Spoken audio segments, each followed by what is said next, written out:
From space, Earth looks like a living thing. Before we go any further, if you want a brand new Earth topic every single night to fall asleep to, subscribe. One tap and a new story is waiting for you every evening.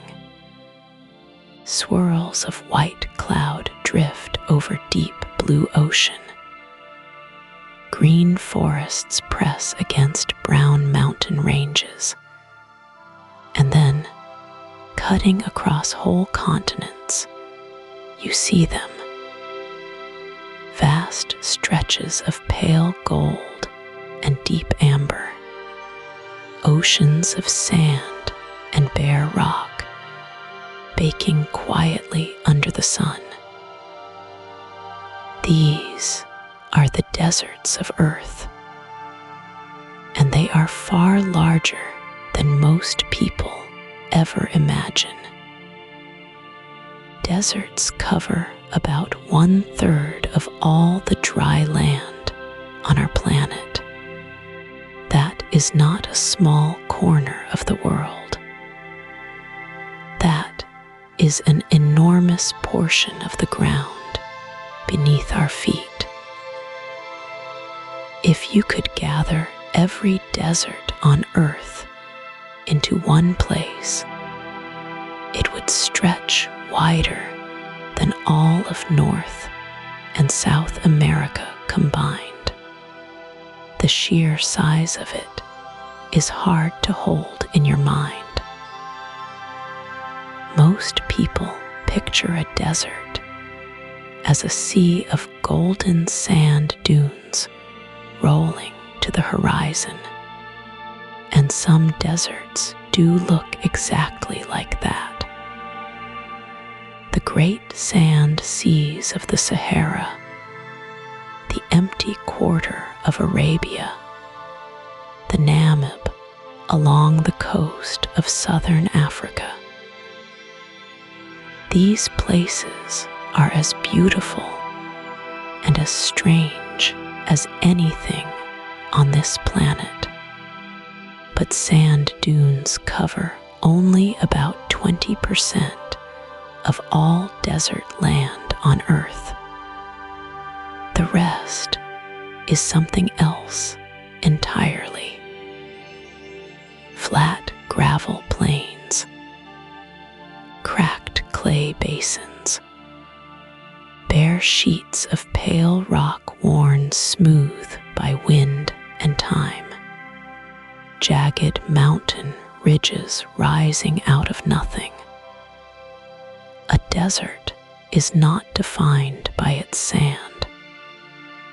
It is defined by its dryness. A desert is any place that receives less than 10 inches of rain per year. That is the simple rule. Less than 10 inches, and the land cannot support the kind of life that needs steady water. The soil dries out. The rivers disappear.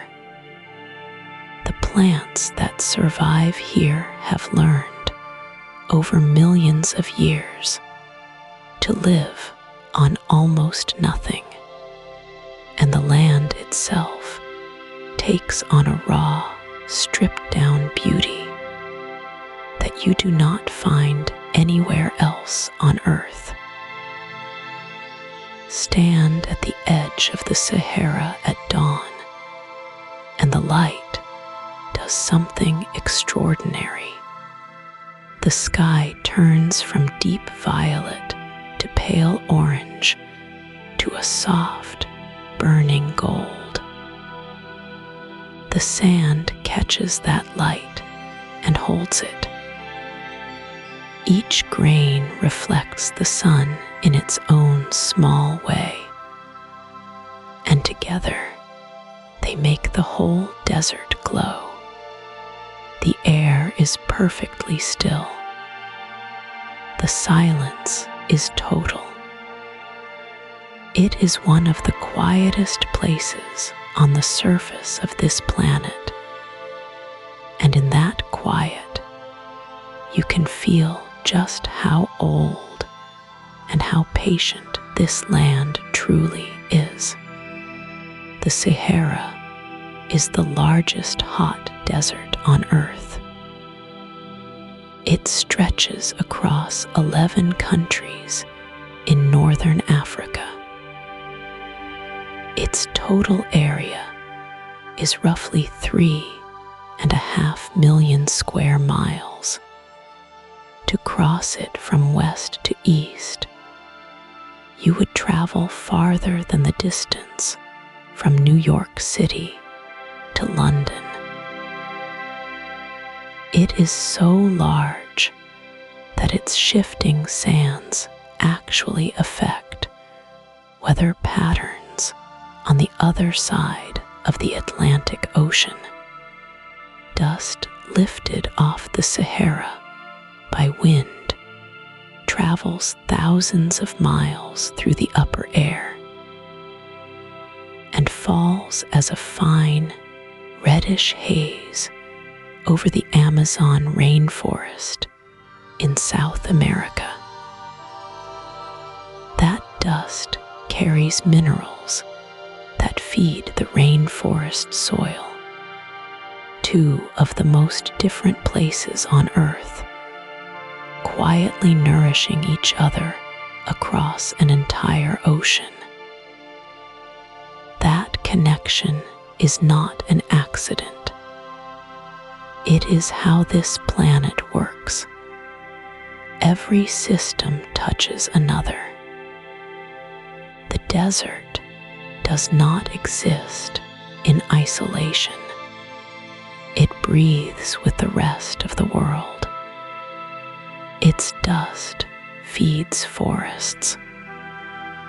Its dry air shapes the paths of storms.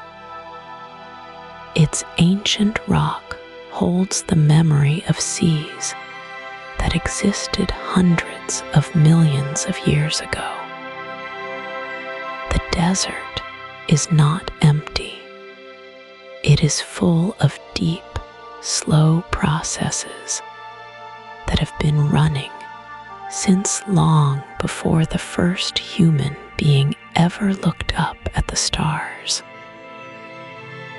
Tonight, as you listen, somewhere on this planet, a desert is doing what it has always done. The wind is moving across a dune face, grain by grain, shifting the shape of something that has been shifting for thousands of years. A lizard is pressing itself flat against a warm rock, soaking in the last heat of the day. The stars above the Sahara are coming out, one by one, in a sky so clear and so dark that the Milky Way looks close enough to touch. This is where we begin, in the quiet, in the vast, golden, ancient world of sand and stone. Let the desert settle around you. There is so much to see here, and all the time in the world to see it.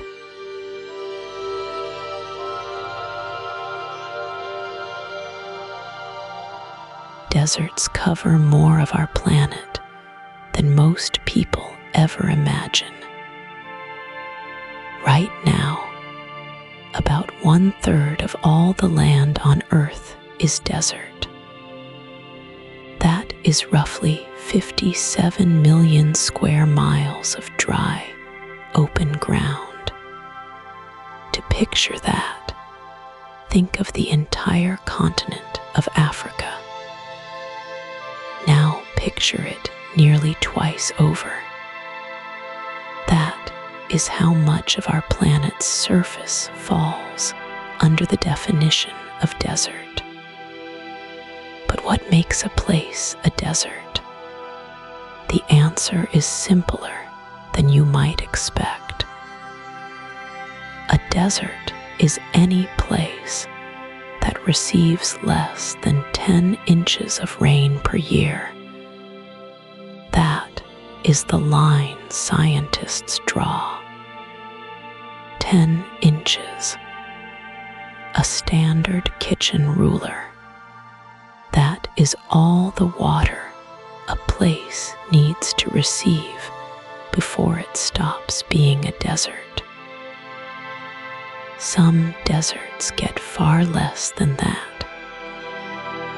Parts of the Atacama Desert in South America go years, sometimes decades, without a single drop of rain falling from the sky.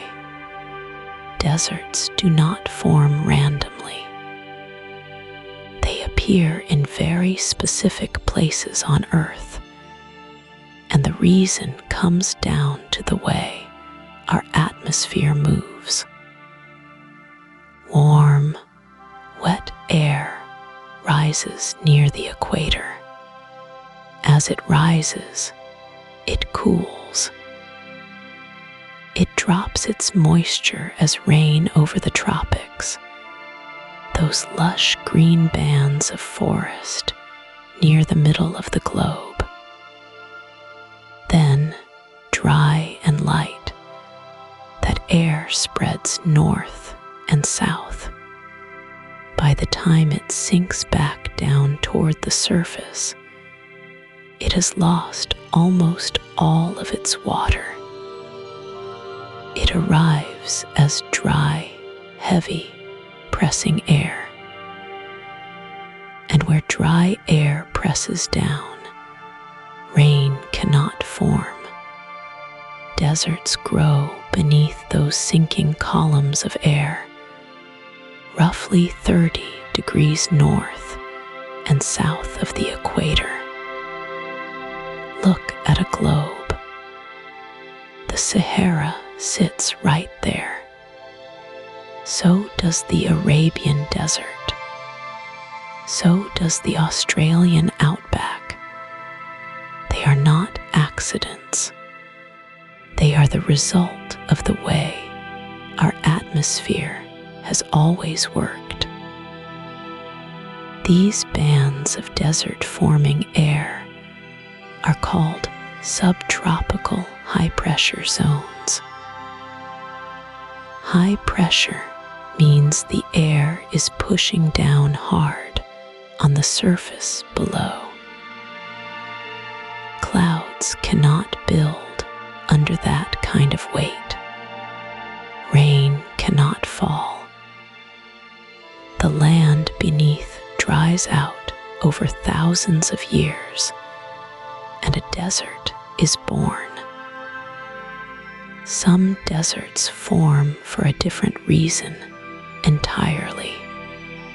They sit deep inside a continent, so far from any ocean that moist sea air simply cannot reach them. By the time wind travels hundreds of miles inland, it has already dropped all its rain on the mountains and valleys it crossed along the way. The Gobi Desert in Central Asia formed this way. It sits surrounded by land in every direction. The moisture from the Pacific Ocean never makes it that far. The Gobi stretches across roughly 500,000 square miles, covering parts of northern China and southern Mongolia. That is larger than the state of Alaska. Other deserts form in the shadow of mountains. When wet air from the ocean hits a mountain range, it is forced upward. As it climbs, it cools and drops its rain on the ocean-facing side of the mountains. By the time that air crosses over the peaks and descends on the other side, it is dry. The land in that shadow receives almost no rain at all. Scientists call this the rain-shadow effect. The Mojave Desert in the American Southwest formed partly this way, sheltered behind the Sierra Nevada mountains. And then there are the cold deserts. These are places that feel nothing like the golden, sun-baked dunes most people picture. Antarctica is the largest desert on Earth. It receives less than 2 inches of precipitation per year across most of its interior. It is vast and white and brutally cold. But by the scientific definition, it is a desert. It covers about 5.5 million square miles. The Sahara, often called the world's largest hot desert, covers about 3.6 million square miles. Antarctica is larger still. What all these places share is dryness, not heat, not sand. Dryness. That is the thread that connects them. A frozen polar plain and a burning sand sea are, in the most important way, the same kind of place. Both are defined by the absence of water. Water shapes everything on this planet. Where it falls, life grows thick and loud and green. Where it does not fall, the land becomes something else entirely. Something quieter, something older feeling, something that moves on a different kind of clock, measured not in seasons, but in centuries. The desert is what happens when the sky goes quiet, when the rain stops coming, and the land is left alone with the sun and the wind. Over long stretches of time, that silence carves something remarkable. And we are only just beginning to understand what that something is.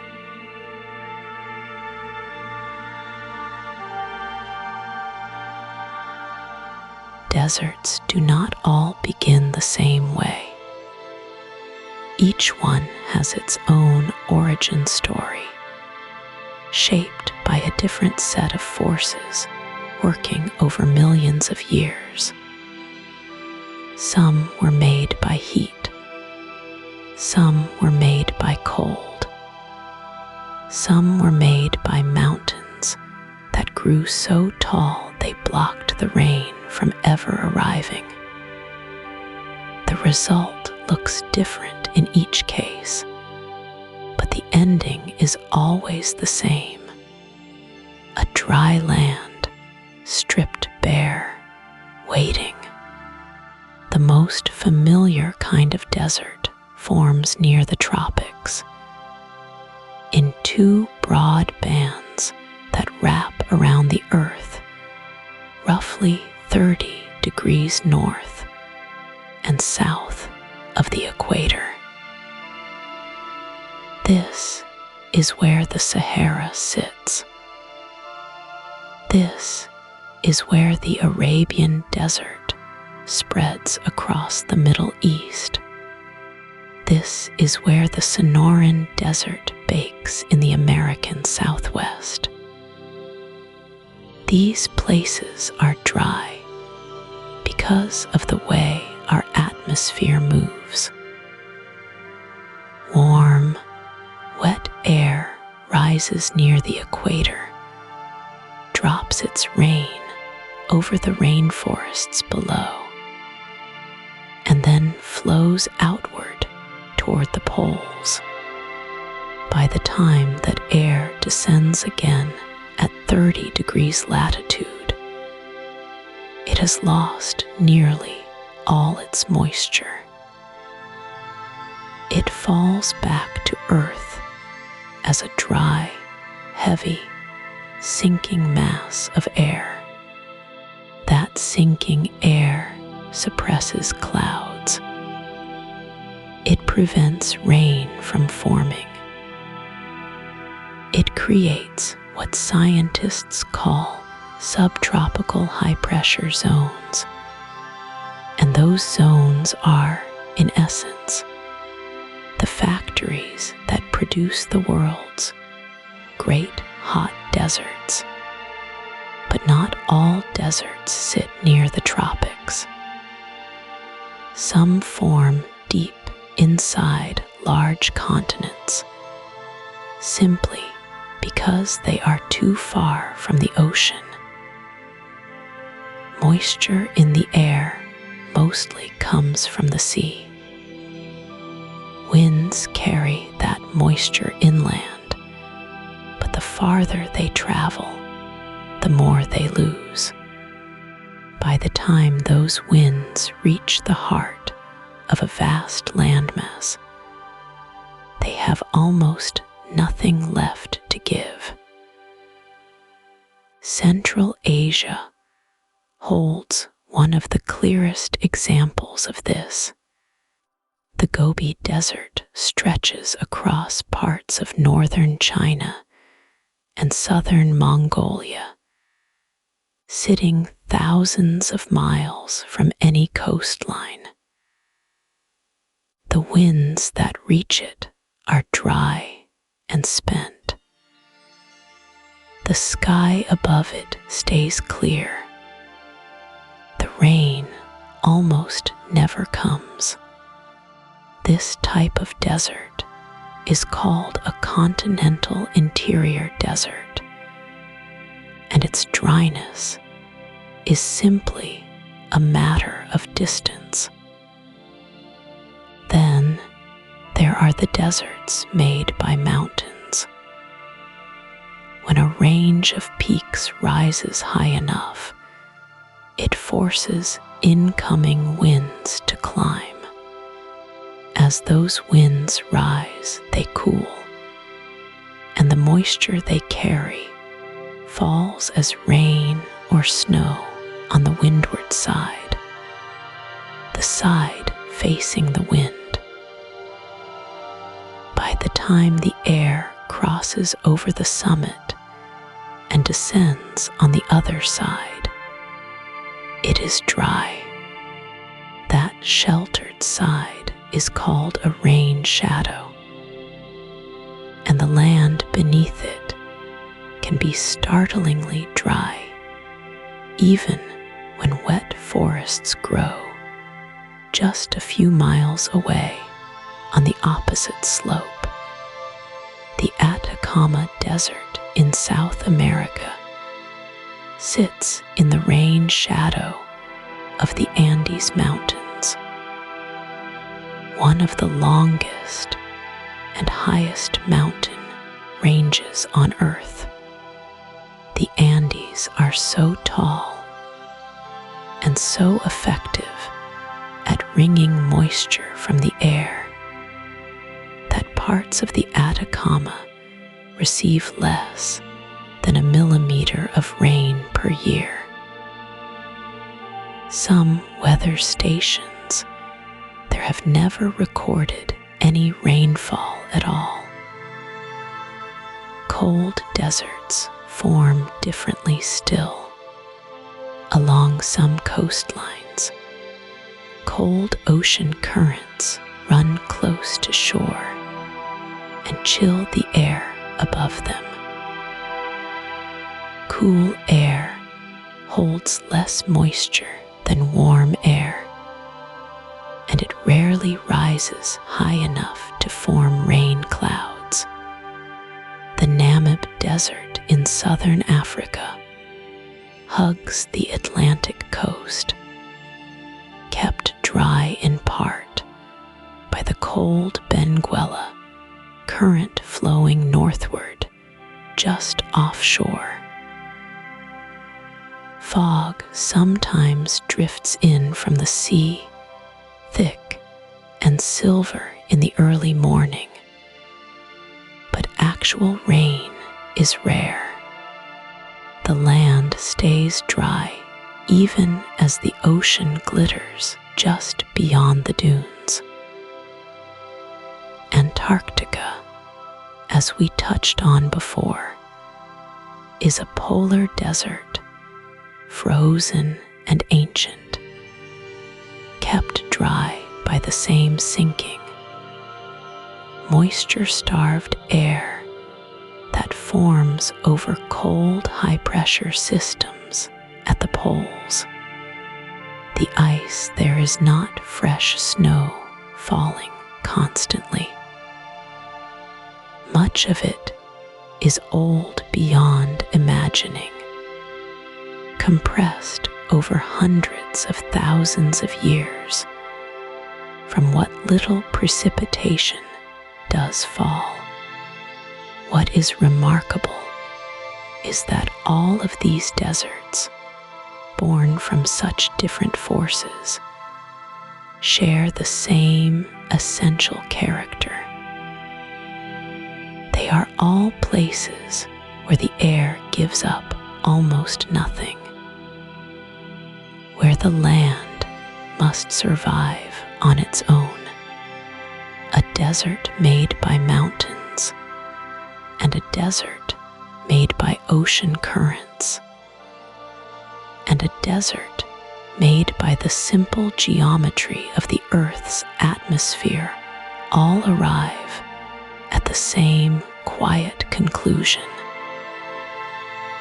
The sky withholds, the ground endures, and over time, each of these places develops its own textures, its own colors, its own strange and patient forms of life. The cause may differ. The result is always a place that feels like it has been here forever, waiting for something that almost never comes.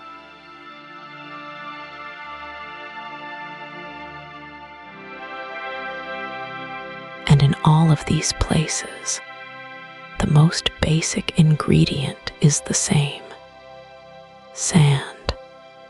It seems so simple. You can hold it in your hand. You can let it run between your fingers and watch it fall. But each grain of sand carries a history that stretches back further than you can easily imagine. To understand the desert, you have to start here with this small and ancient thing.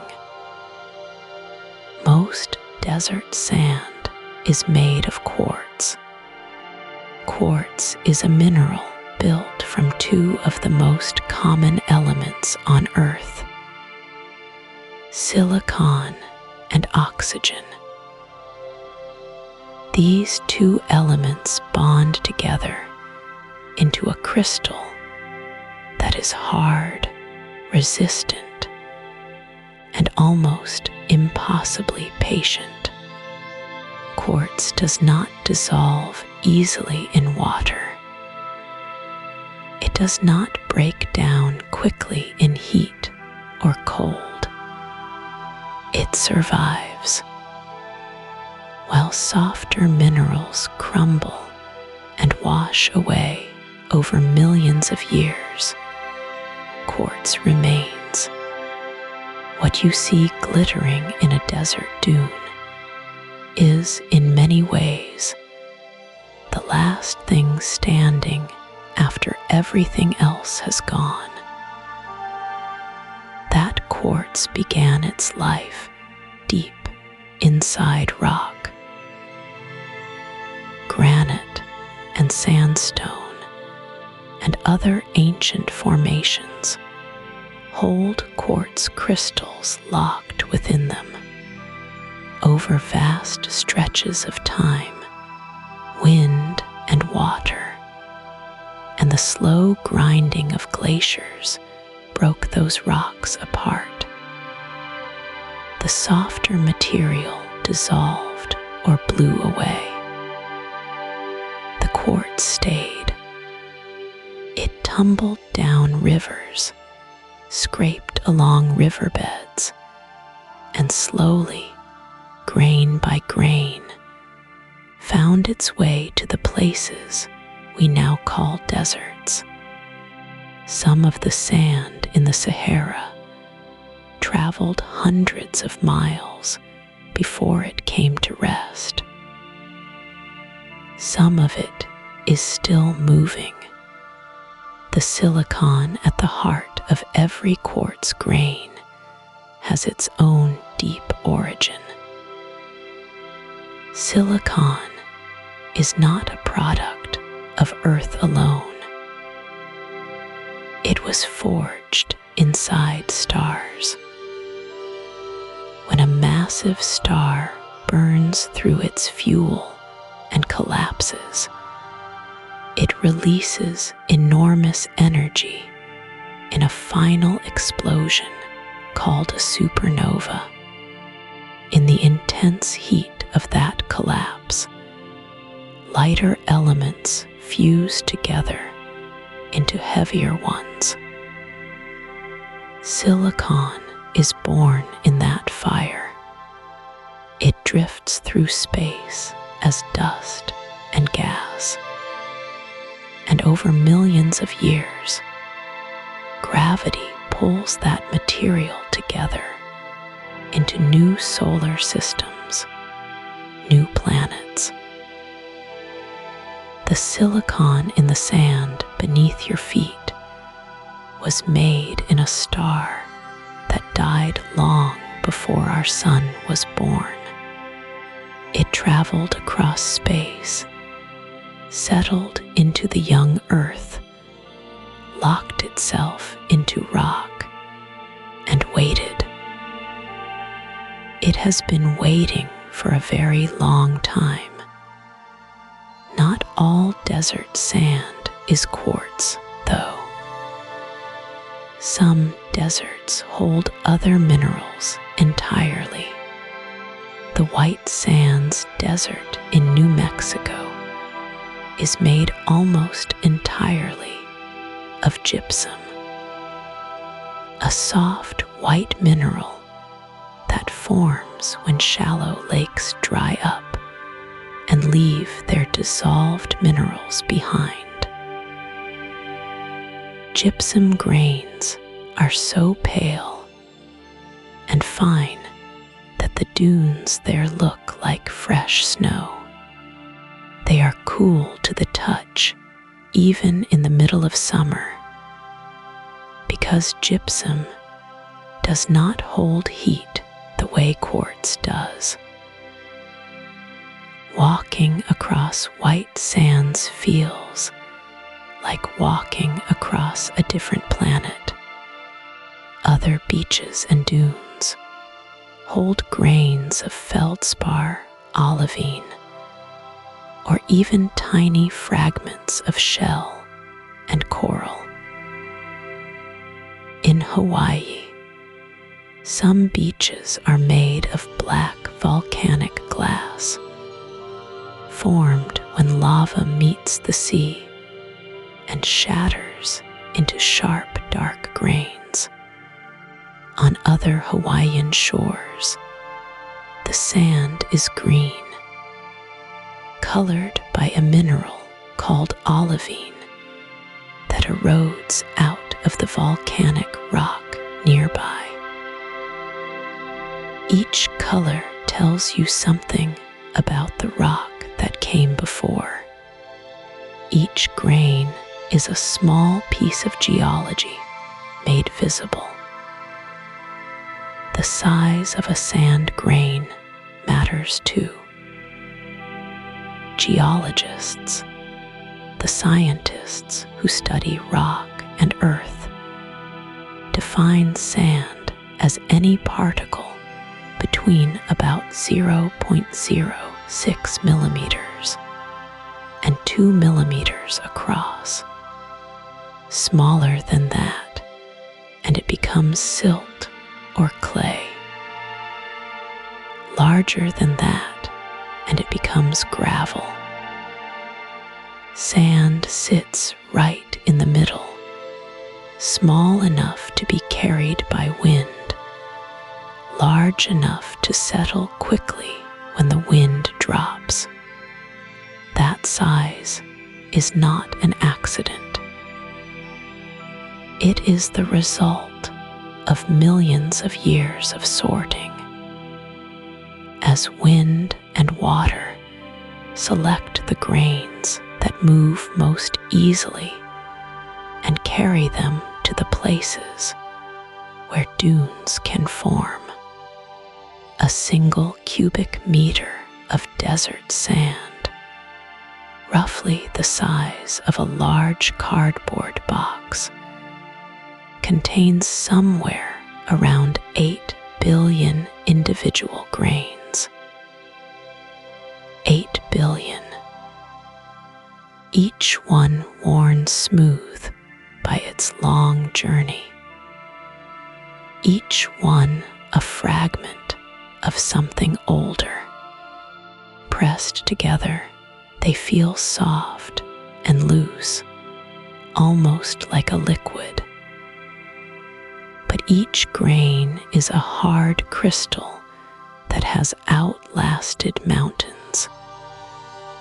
The desert floor is not empty. It is a record.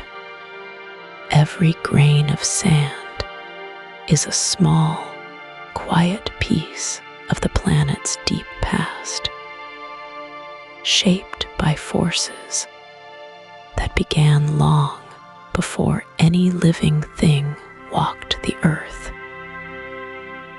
and long before the stars that made them had even learned to shine.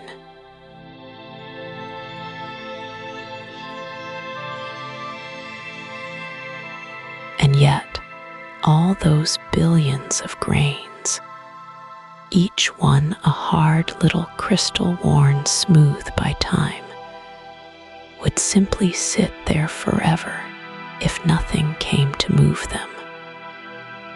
Something has to push. Something has to lift. That something is wind. Wind is the great sculptor of the desert.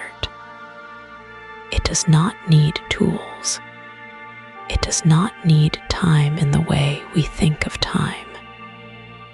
It needs only to blow, and the sand will answer. The process begins with a simple thing called saltation. That word comes from the Latin for to leap, and leaping is exactly what sand grains do. When wind blows across a flat desert surface, it does not pick up all the grains at once. It picks up the lightest ones first, the ones sitting loose on top, and it launches them into the air. These grains fly forward in a low arc, maybe a few centimeters off the ground, and then they fall back down. When they land, they hit other grains. Those grains jump up, and those grains hit more grains. Within seconds, a whole surface of sand is bouncing and hopping in a low, shimmering cloud, just a few inches above the ground. This is saltation. It looks almost like the desert floor is breathing. Most sand grains never rise more than about half a meter off the ground during saltation. They stay low, skimming just above the surface in that rippling, hopping cloud. But even that small movement adds up. Over hours and days, the grains travel. They move downwind, slowly, steadily, like a crowd, all walking in the same direction. Now here is where a dune begins. The wind does not blow at the same speed everywhere. It slows down when it meets an obstacle. That obstacle might be a rock, a clump of dry grass, even a small hollow in the ground. When the wind slows, it loses energy, and when it loses energy, it drops the sand it was carrying. Just a small pile at first, a low mound, almost nothing. But that small mound changes everything around it.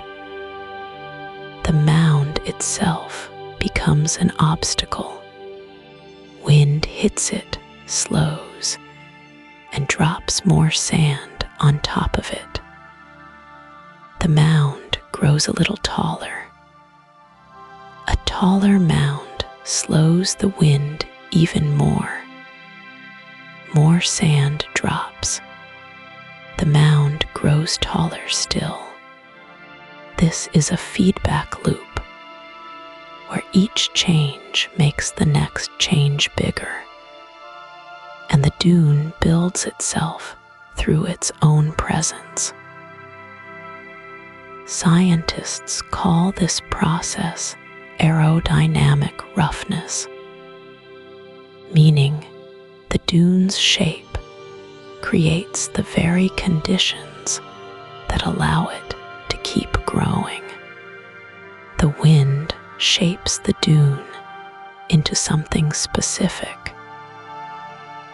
Sand blows up the gentle slope on the windward side, the side facing into the wind. That slope is long and gradual, usually angled at around 15 degrees. The grains creep and hop their way up this slope, grain by grain, until they reach the top, the crest of the dune. At the crest, something remarkable happens.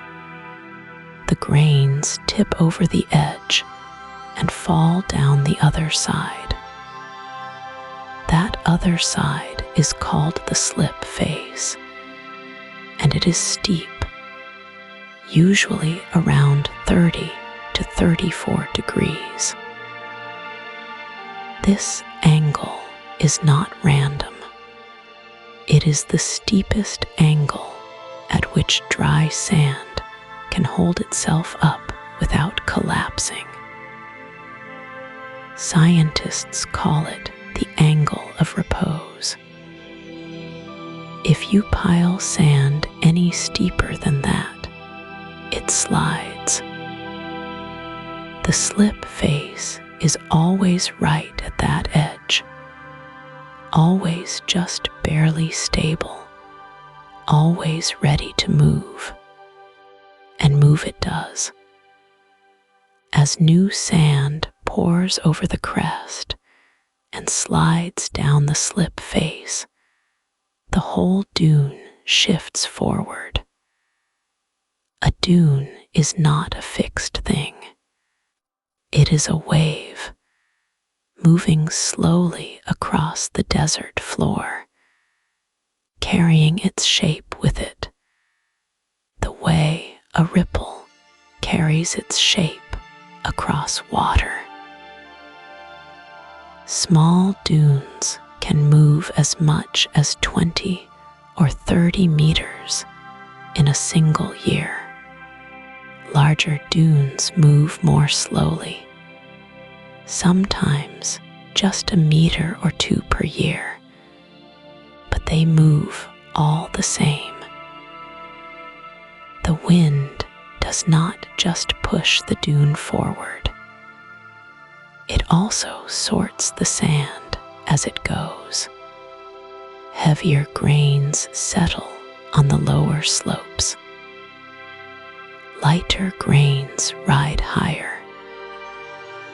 Over time, different parts of the dune hold different sizes of grain, each layer a record of how hard the wind was blowing on a particular day, in a particular season, long ago.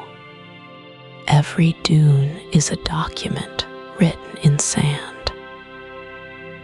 The wind writes it slowly, grain by grain, slope by slope, and the desert keeps every word.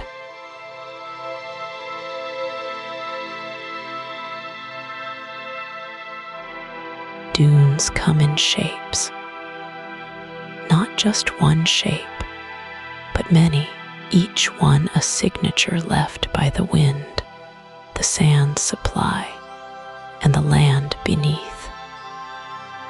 The simplest dune is called a barkhan. It forms when wind blows steadily from one direction, and sand is not too plentiful. A barkhan looks like a crescent moon lying on its back. The two curved arms, called horns, point downwind. The rounded back faces into the wind.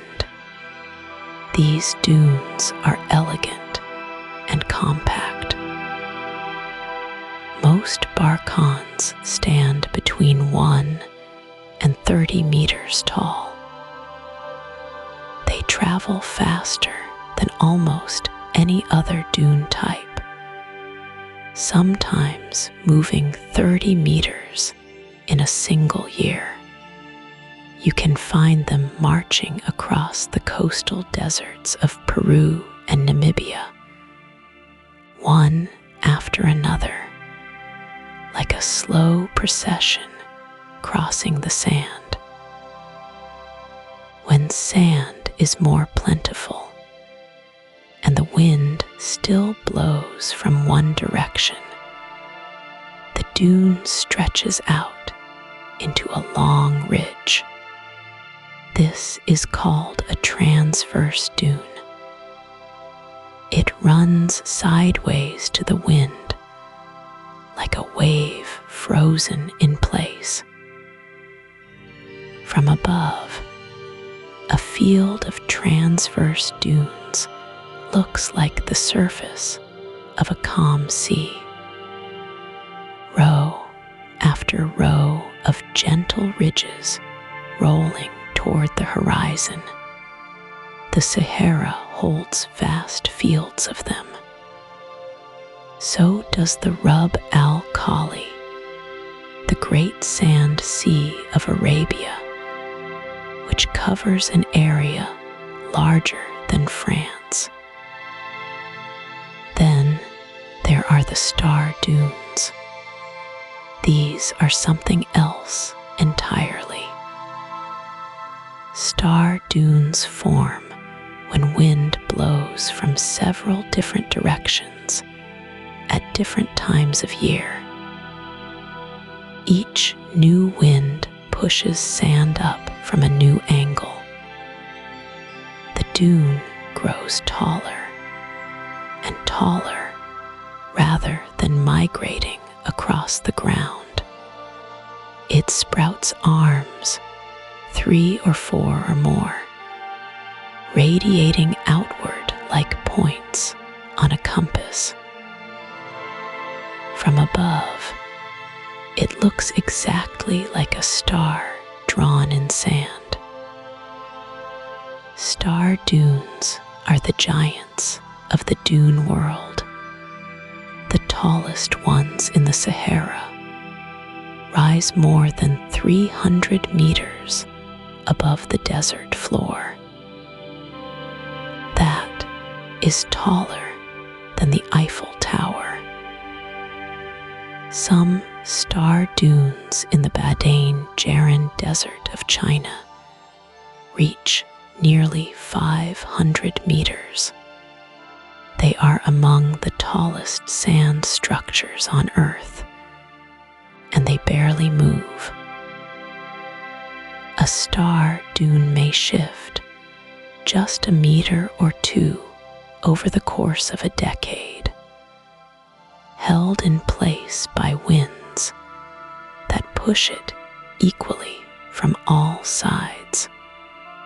To stand at the base of a star dune and look up is to feel genuinely small. The slope above you is smooth and pale and almost impossibly steep. The crest disappears into the sky. The air is quiet. The sand beneath your feet is warm and soft, and you are standing at the foot of something that has been growing, grain by grain, for thousands of years. Linear dunes are different again. They run parallel to the wind rather than across it. Long, straight ridges that can stretch for hundreds of kilometers without a break. In the Simpson Desert of Australia, linear dunes run side by side like the strings of some enormous instrument, each one separated from the next by a flat corridor of hard ground. There are over 1,000 of them. Seen from the air, the desert looks combed. Some dunes form around obstacles. A rock, a bush, even a dead tree can catch enough sand to build a small mound. These are called shadow dunes or lee dunes. They are modest things, often just a meter or 2 tall, but they tell a story. They show exactly where the wind came from and how strong it was. Every small dune is a record of the air that built it. The variety of dune shapes comes down to a few simple things. How much sand is available? How many directions the wind blows from? And what the ground beneath looks like. Change any one of those, and the dune changes too. The desert is always responding. It is always adjusting its shapes to to match the forces acting on it. And the scale of it all is hard to hold in your mind. The Sahara alone contains roughly 250,000 square kilometers of dune fields. That is an area larger than the United Kingdom, covered entirely in moving sand. The dunes within it range from ripples you could step over in a single stride to mountains of sand that would take a full day to climb, all of them built from the same basic material, all of them shaped by the same invisible force. Wind and sand working together across enormous stretches of time produce this whole world of forms, crescents and stars, and long straight ridges and gentle waves. Each shape a different answer to the same quiet question the wind keeps asking. Where do you want to go?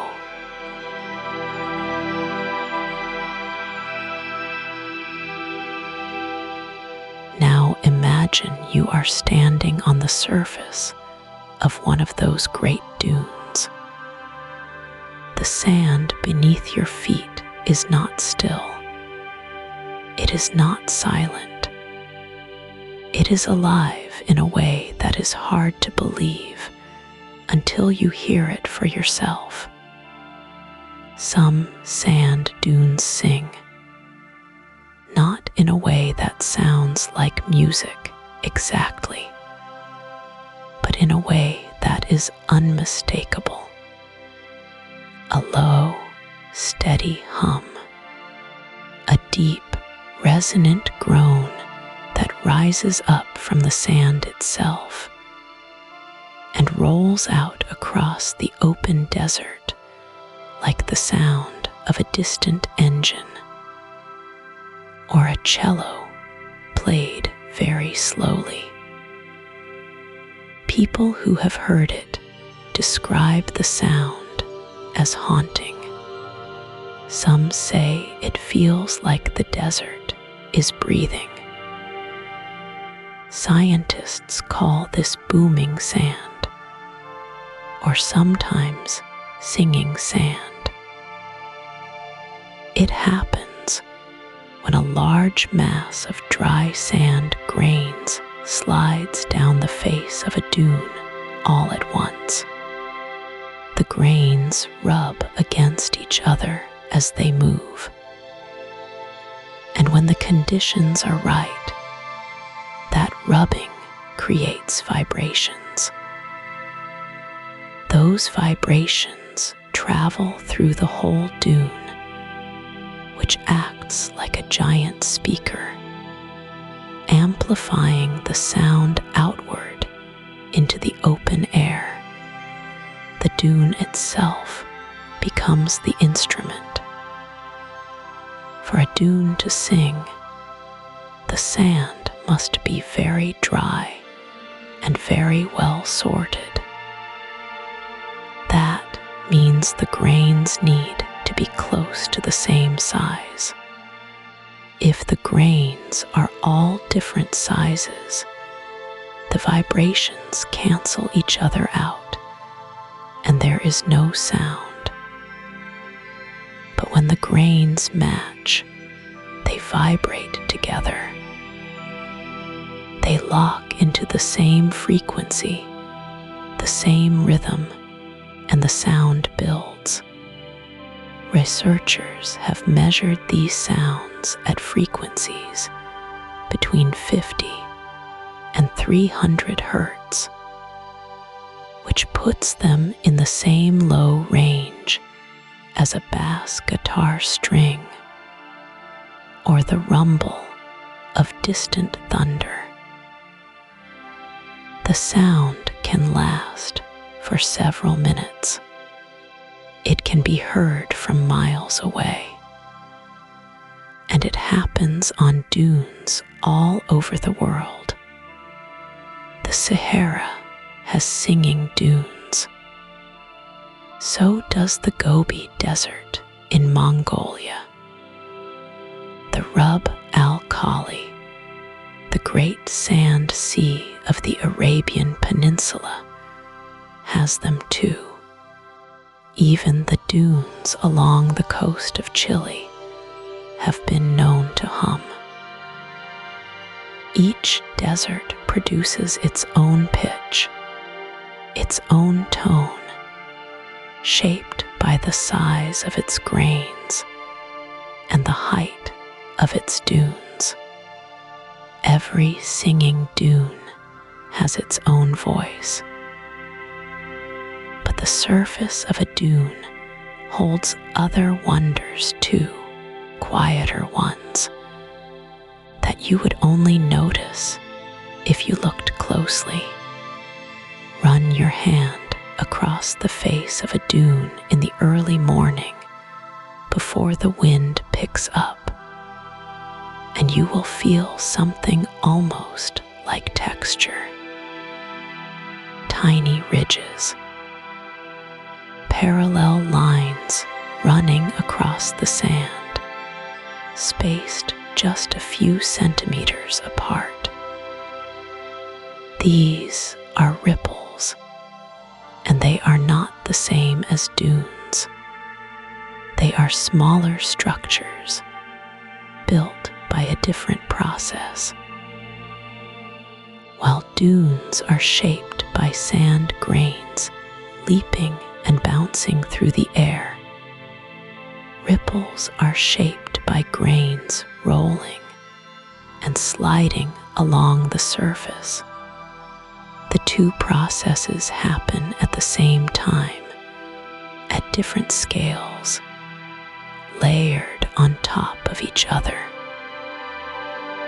The surface of a dune is a world within a world. In the low light of early morning, those ripples cast tiny shadows. The whole face of the dune becomes a pattern of light and dark, like the surface of a quiet sea frozen in place. The colors shift as the sun moves. In the first minutes after sunrise, the sand glows a deep amber, almost orange. By midday, it bleaches out to pale gold, nearly white at the crest, where the light hits hardest. In the late afternoon, shadows pool in the troughs between ripples, and the whole dune goes rich and warm again. The color of honey or old wood. The crest of a dune, that sharp upper edge where the windward slope meets the steep slip face, is one of the most delicate structures in nature. It can be razor thin, a line so fine it looks drawn by a pen. Wind constantly reshapes it, grain by grain. Sand blows up the gentle windward side and spills over the top, tumbling down the steep face in tiny avalanches. Sometimes those avalanches are what trigger the singing. A shift in the breeze, a slight disturbance, and the whole slip face begins to move at once. Stand at the base of a singing dune when this happens, and you will feel it in your chest before you hear it clearly. A vibration in the air, a pressure. Then the sound rises, low and steady, and the sand slides past you in a slow golden wave, and the dune hums its one long note out into the silence of the desert. It is one of the strangest and most peaceful sounds on earth.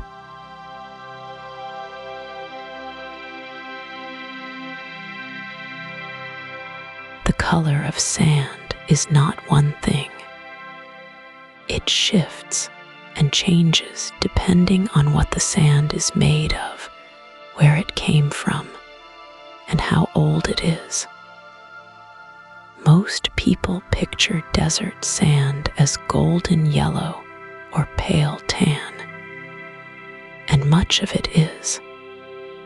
But that is only the beginning of the story. The color of a sand grain comes from its minerals. Minerals are the natural substances that make up all rock and soil on Earth.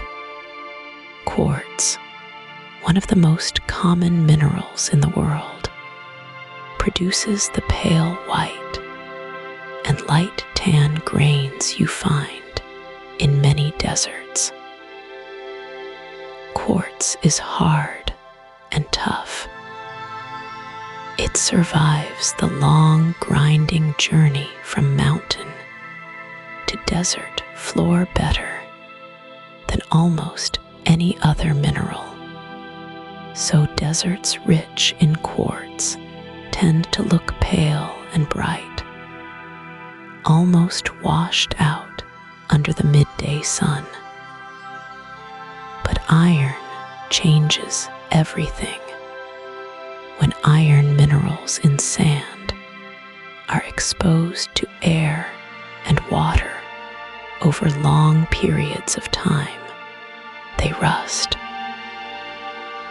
This process is called oxidation, and it coats each grain in a thin skin of reddish-orange iron oxide, the same chemical that turns an old nail red-brown in the rain. Over thousands of years, that coating deepens. The older the desert, the redder the sand tends to be. The great red dunes of Australia's Simpson Desert have been oxidizing for so long that they glow a deep brick red in the afternoon light, like something from another world. The Namib Desert in southern Africa holds some of the most vivid sand on Earth.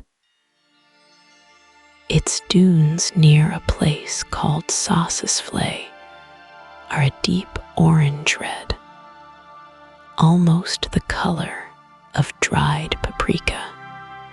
Scientists believe these dunes are among the oldest on Earth, and the sand has had millions of years to oxidize and deepen in color. Standing at the base of one of those dunes at sunrise, when the light is low and golden, the sand looks almost as if it is lit from within. Not all deserts are red or gold. The White Sands Desert in New Mexico is made almost entirely of gypsum, a soft white mineral that forms when ancient seas dry up and leave their salts behind. Gypsum sand is cool to the touch even in summer heat because it does not absorb and hold heat the way quartz does. The dunes there are pale as snow. They reflect sunlight in every direction. Walking through them feels like moving through a quiet, bleached world where the usual rules of desert color do not apply. Beneath the surface of any desert, the colors shift again. The top layer of sand is the most exposed. Wind and sun and air work on it constantly, but just a few inches down, the sand is often a different shade, slightly darker or cooler in tone, because it has been sheltered from the full force of oxidation. Dig deeper still into the layers beneath the dunes, and you may find ancient soils compressed and hardened in shades of brown and gray and pale orange. These buried layers are records of the past, holding clues about what the climate was like thousands of years ago. Some deserts contain a layer called desert varnish on their rock surfaces. Desert varnish is a thin, dark coating, usually deep brown or black, that forms on exposed rock faces over very long periods of time. Scientists believe it builds up from a mix of clay minerals, manganese, and iron, slowly deposited by wind and water. And evidence suggests by tiny microorganisms, living things too small to see, that help concentrate minerals on the rock surface. The result is a dark, almost glossy skin on the rock that can take thousands of years to form. Ancient peoples carved through this dark varnish to make petroglyphs, images cut into rock, and the lighter stone beneath shows through, making the carvings visible across enormous distances of time. Even the sky plays a role in desert color. The air in most deserts is very dry and carries fine particles of dust. At sunrise and sunset, that dust scatters light in ways that produce colors almost too vivid to believe.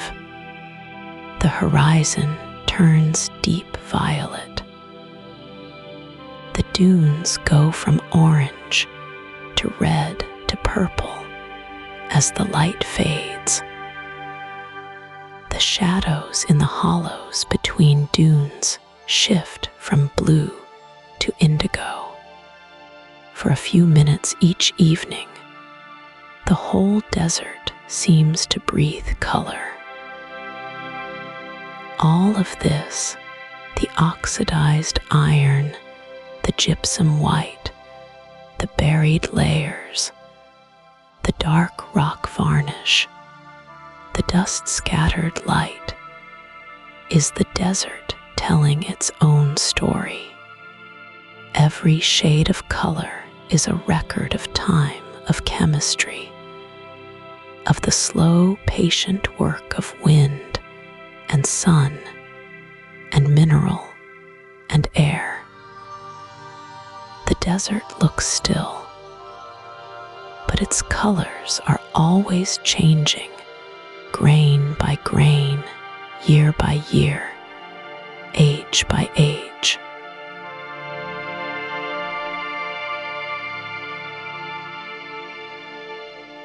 And then the sun goes down.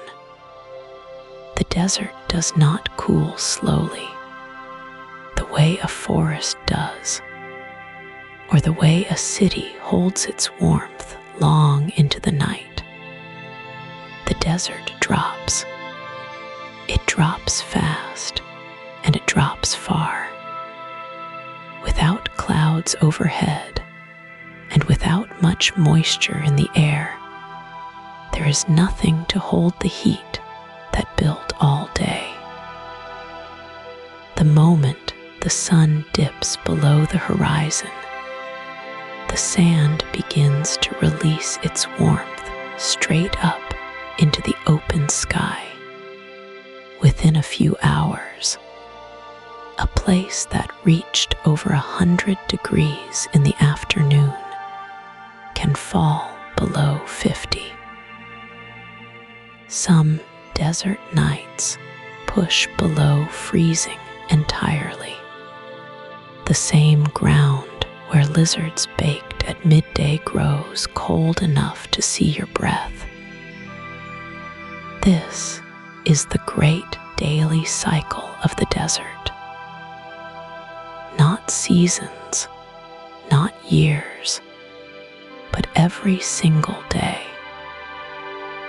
A swing of 50, 60, sometimes 80 degrees between the hottest part of the afternoon and the coldest hour before dawn.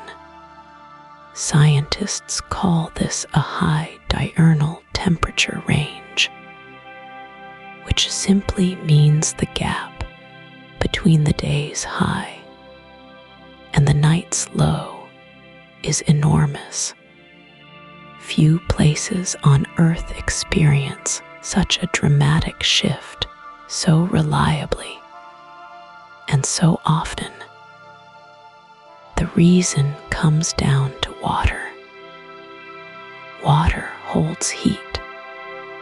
It absorbs warmth slowly and releases it slowly, which is why coastal cities stay mild through the night, and why the ocean never freezes in winter the way a shallow pond does. But desert air is dry. Desert sand holds almost no moisture. So when the sun heats the sand, that heat has nowhere to hide. It builds fast, and it escapes fast. The desert is like a pan left on a stove, then pulled off suddenly. It heats quickly and cools quickly, with nothing to soften the change. This daily rhythm shapes everything that lives in the desert. Animals time their lives around it. Plants have learned to open their pores only at night, when the air is cool and the risk of losing precious water is lower. Even the rocks feel it. When a rock heats in the sun and then cools sharply at night, it expands and contracts. Do this enough times, over enough years, and the rock begins to crack. Tiny fractures form. Grains split away. This process, called thermal weathering, is one of the forces that slowly breaks desert rock into the sand and gravel that covers the ground. The temperature cycle is not just a feature of the desert. It is one of the forces that builds it. There is something almost musical about this rhythm. The desert breathes in heat all morning, holds it through the long afternoon, then breathes it back out through the night. Every day, every season, year after year for millions of years, the dunes shift in the wind, the rocks crack and crumble, the sand moves, and the temperature swings back and forth like a slow, steady pulse. Seasons add another layer to this cycle. The Sahara, for example, does receive rain, just very little and very unevenly. Parts of it see a brief rainy season tied to the movement of a weather system called the Intertropical Convergence Zone, a band of rising air near the equator that shifts north and south with the seasons. When it moves far enough north, it can bring a few days of rain to the southern Sahara. The desert does not transform, but it notices. Small plants push up from seeds that have waited months, sometimes years, in the dry ground. Insects emerge. The air smells different briefly, like wet dust and something green. Then the rains stop, and the desert returns to itself. In the high deserts of Central Asia and the American Southwest, winter brings a different kind of cold. These are deserts that sit far from the ocean and high above sea level. The Gobi Desert in Mongolia regularly sees winter temperatures drop well below zero. Snow falls on the dunes. It sits there, pale and thin against the orange and brown of the sand, and then it melts or evaporates without ever soaking deep into the ground. The dunes remain. The cold passes, and the cycle begins again. What is remarkable is how steady these rhythms are. The daily swing from hot to cold, the yearly drift from dry to slightly less dry, the long, slow geological pulse of dune advance and retreat over centuries. The desert is not a static place, frozen in time. It is a system in constant motion, governed by cycles that repeat at every scale, from the turn of a single day to the turning of the Earth's own slow wobble through space. Everything pulses. Everything returns. The desert is always, in some quiet way, beginning again.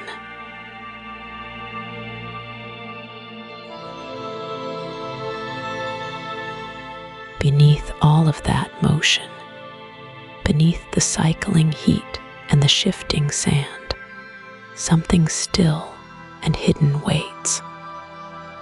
Water. Even in the driest places on earth, water is never truly gone. It is simply somewhere else, somewhere deeper, somewhere out of reach of the sun. Below the surface of many deserts lies a vast store of groundwater called an aquifer. An aquifer is a layer of rock or sand that holds water the way a sponge holds moisture, deep underground where the heat cannot reach it. Some of these aquifers are enormous. The Nubian sandstone aquifer, which spreads beneath the Sahara and reaches into Egypt, Libya, Sudan, and Chad, holds an estimated 150,000 cubic kilometers of water. That is a number almost too large to picture. It is enough water to fill the entire Mediterranean Sea several times over, and most of it fell as rain thousands of years ago during a wetter period in Earth's history when the Sahara was green. That water soaked into the ground long before the desert existed. It has been sitting there, still and cold and dark, ever since.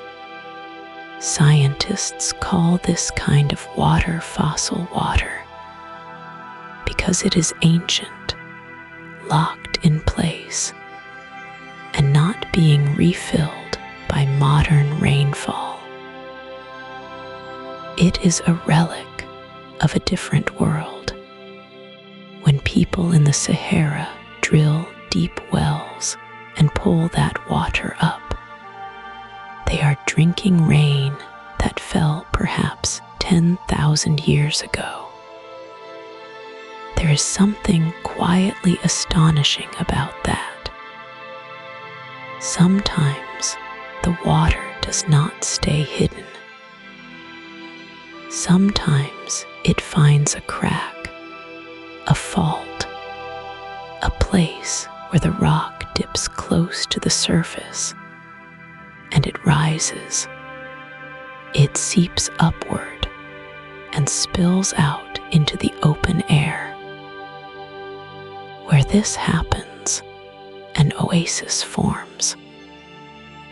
An oasis is a green and living place in the middle of the desert, fed entirely by that hidden underground water. Date palms grow tall there, their feathery crowns catching the light. Grasses spread low and soft across the ground. Birds stop to rest. Animals come to drink. The oasis is not separate from the desert. It is part of it, a place where the desert's hidden water briefly shows its face. The largest oasis in the world is the Nile Valley itself. The Nile River carries water from the mountains of East Africa, from rainfall and snowmelt far to the south, and delivers it across thousands of kilometers of desert. Without the Nile, Egypt would be almost entirely uninhabitable. With it, one of the great civilizations of human history grew up along its green, surrounded on both sides by open sand. The river and the desert exist side by side, each defining the other. Step away from the river, and within a few kilometers, the green disappears completely. Desert rivers like the Nile are called exotic rivers, meaning they begin in wet regions far away and flow through dry lands they did not create. The Colorado River in North America does the same thing. It begins high in the Rocky Mountains, fed by snowmelt, and then winds down through some of the driest country on the continent. It carved the Grand Canyon over millions of years, cutting through layers of ancient rock with patient, steady force. The river and the desert shaped each other. The water carved the stone. The stone guided the water. Neither one acted alone.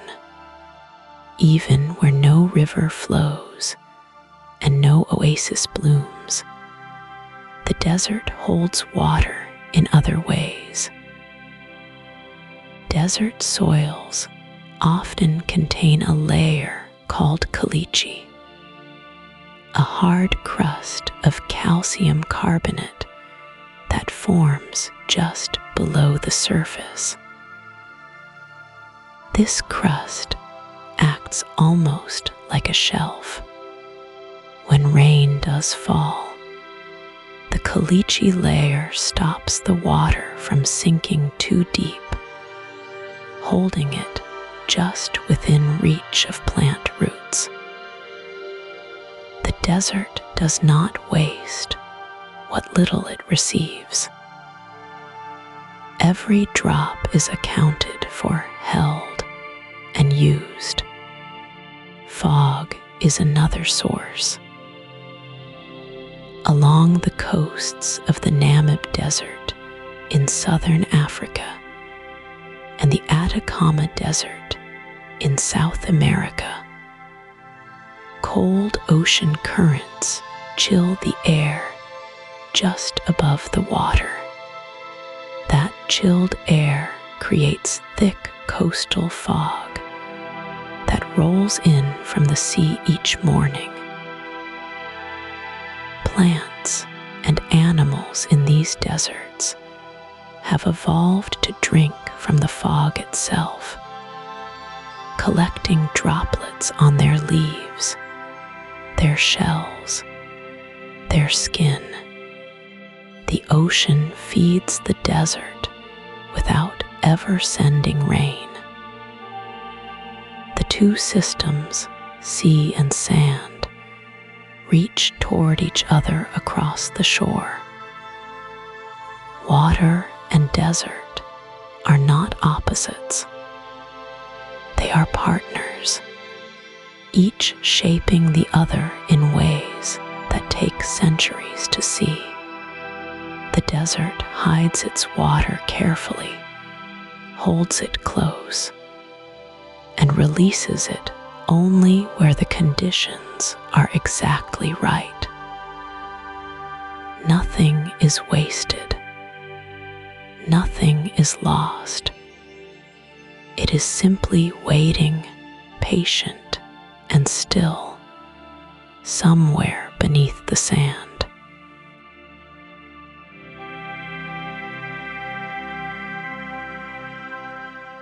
And then the wind comes. It does not arrive gently. In the desert, wind is not a breeze. It is a force. It is the desert's most powerful tool, and it never stops working. The Sahara produces some of the strongest dust storms on Earth.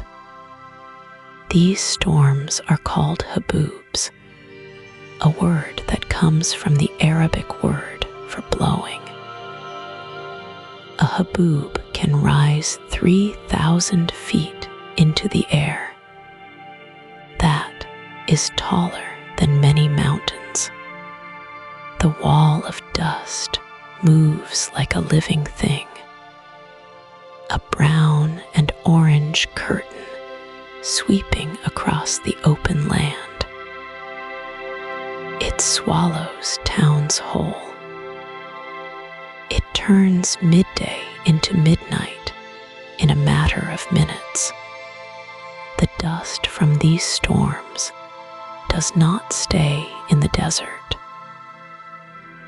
Wind carries Saharan dust across the Atlantic Ocean and drops it over the Amazon rainforest in South America. Scientists have measured this.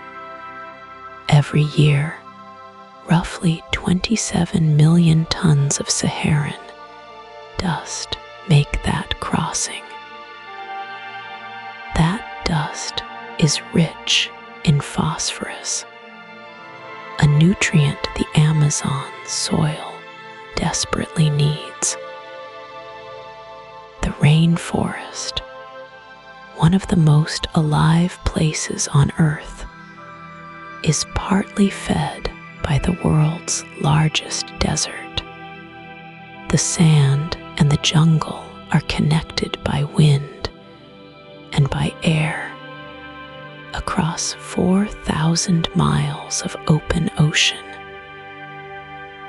The wind that carries dust also carves the land. In the desert, wind-driven sand acts like sandpaper on stone. This process is called abrasion. Over thousands of years, wind-blown sand grinds against rock faces, smoothing them, hollowing them, shaping them into forms that look almost sculpted. The lower parts of rock formations often wear away faster than the tops because sand grains travel low to the ground. This creates strange mushroom-shaped rocks, wide at the top and narrow at the base, balanced like something from a dream. The fastest desert winds on record are found in the Gobi Desert in Central Asia. Wind gusts there have been measured above 90 miles per hour. At that speed, sand does not drift. It blasts. It strips paint from vehicles. It stings exposed skin. The Gobi is a cold desert, which surprises many people. Its temperatures can drop below -40 degrees Fahrenheit in winter. The wind at those temperatures carries a cold so sharp it feels like something solid pressing against you. The Atacama Desert in Chile holds a different kind of wind record. The Atacama sits at high elevation, and the air there is extraordinarily dry and thin. Winds in the upper Atacama can carry so little moisture that they actually pull water out of the ground rather than deposit it. The air is so dry it acts acts like a sponge, drawing what little moisture exists upward and away. Scientists call this hyperarid. The Atacama is considered the driest non-polar desert on Earth. Some weather stations there have recorded no rainfall for decades at a stretch. Wind in the desert also creates a phenomenon called a dust devil. These are spinning columns of hot air that rise from the ground when the surface heats faster than the air above it. A dust devil looks like a small tornado. It spins upward, collecting loose sand and debris as it goes. Most dust devils are harmless, just a few feet wide and a few dozen feet tall. But large ones can reach over a mile high and carry enough force to knock a person down. On Mars, dust devils have been photographed that are 10 times taller than any on Earth. The same physics that shapes our deserts reaches across space. The wind also builds the dunes, and it tears them down. A dune that takes centuries to form can be reshaped in a single powerful storm. The wind is not destructive so much as it is restless. It is always rearranging, always testing, always moving the sand from one place to another. The desert is never finished. It is always in process. There is something deeply calming about that idea. The desert looks still. It looks permanent. But underneath that stillness, the wind is always at work, grain by grain, hour by hour, century by century. The dunes shift. The dust crosses oceans. The rock faces slowly change their shapes. What looks like silence is actually motion, just moving at a pace too slow for a single human life to fully witness. The wind does not rush. It does not need to. It has all the time in the world. And the desert is patient enough to wait for whatever the wind brings next. Together, they have been reshaping this land since long before anything walked across it. And they will keep reshaping it long after.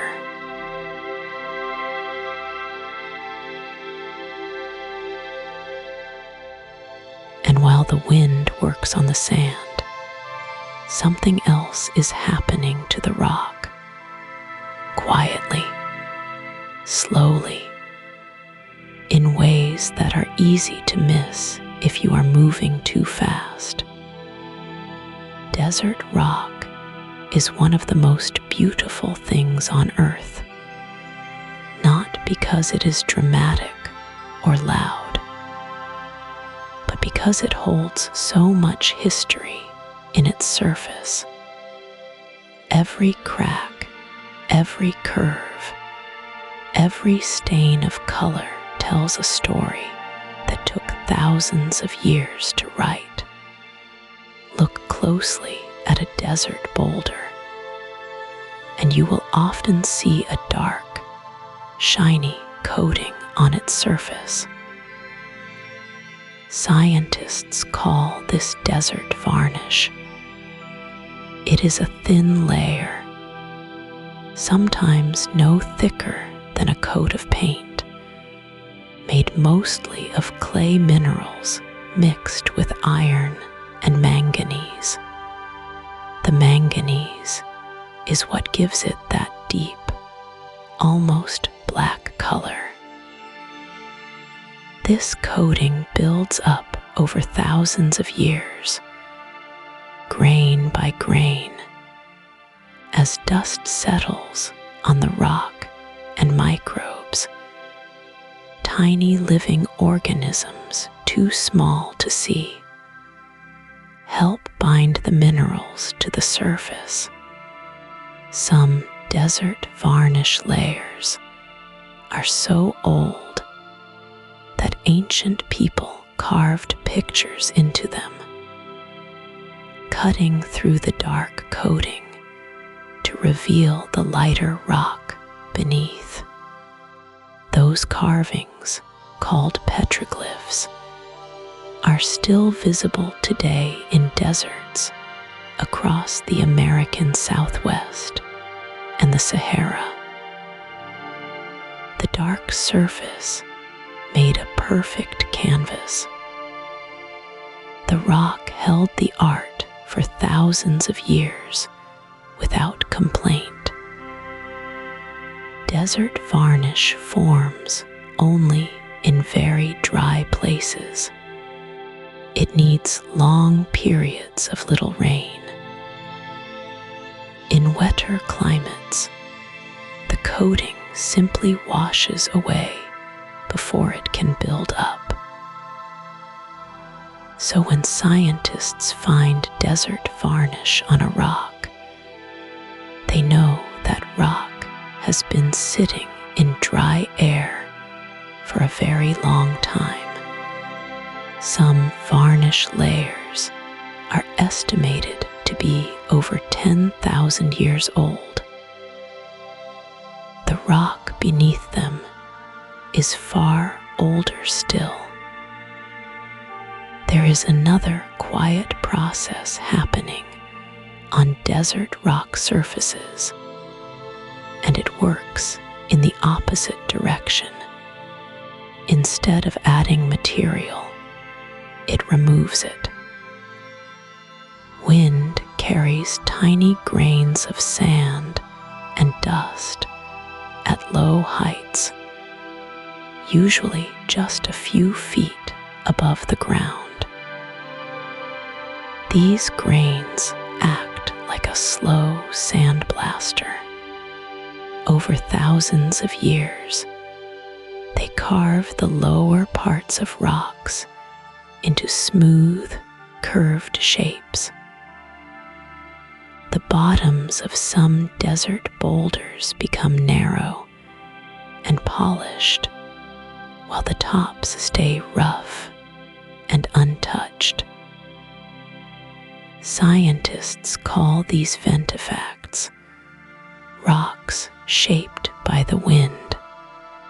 They can look almost sculpted, like something a careful artist made by hand. But no hand touched them. Only wind and time and the patient work of tiny grains. Some desert rocks develop a different kind of surface feature called honeycomb weathering. This happens when salt crystals grow inside tiny cracks in the rock.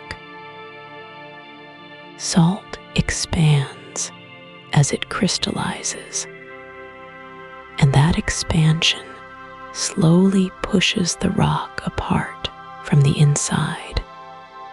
Over time, small pits form, then deepen, then connect, until the rock face is covered in a pattern of hollows that looks remarkably like the inside of a beehive. The holes can be the size of a fingertip or as large as a fist. They give the rock a soft, almost lacy appearance.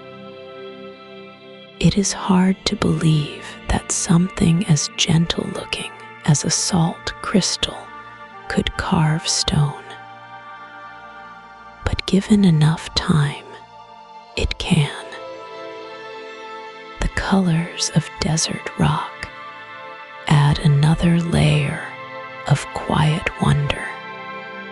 Iron in the rock oxidizes, meaning it reacts with oxygen in the air and turns shades of red, orange, and deep rust. This is the same process that makes iron turn red when it rusts. The red deserts of Utah, the orange cliffs of Namibia, the rose-colored sandstone of Petra in Jordan. All of these colors come from iron slowly changing its chemistry in the open air. Different minerals produce different colors. Manganese creates purples and blacks. Copper can leave streaks of pale green.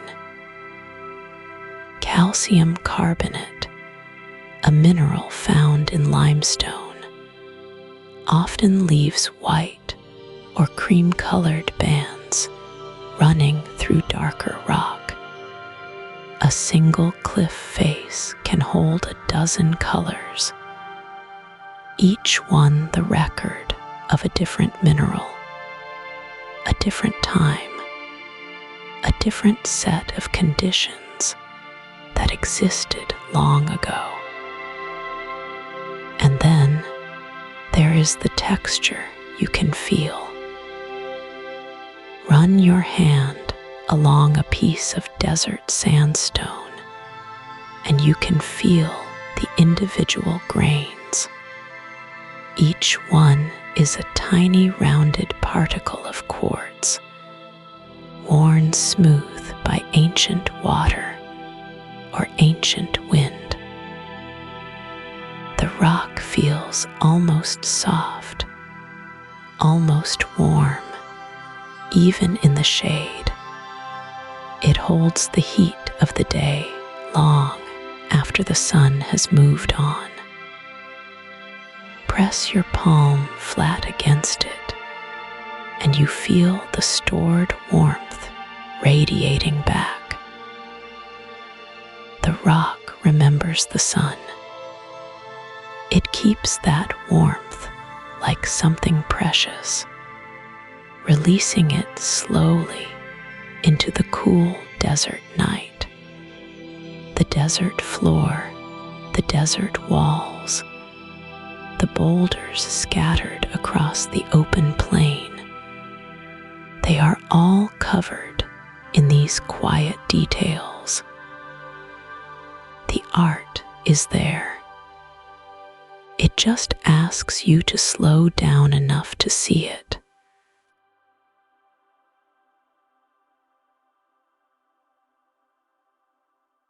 For thousands of years, people lived at the edge of deserts without truly understanding them.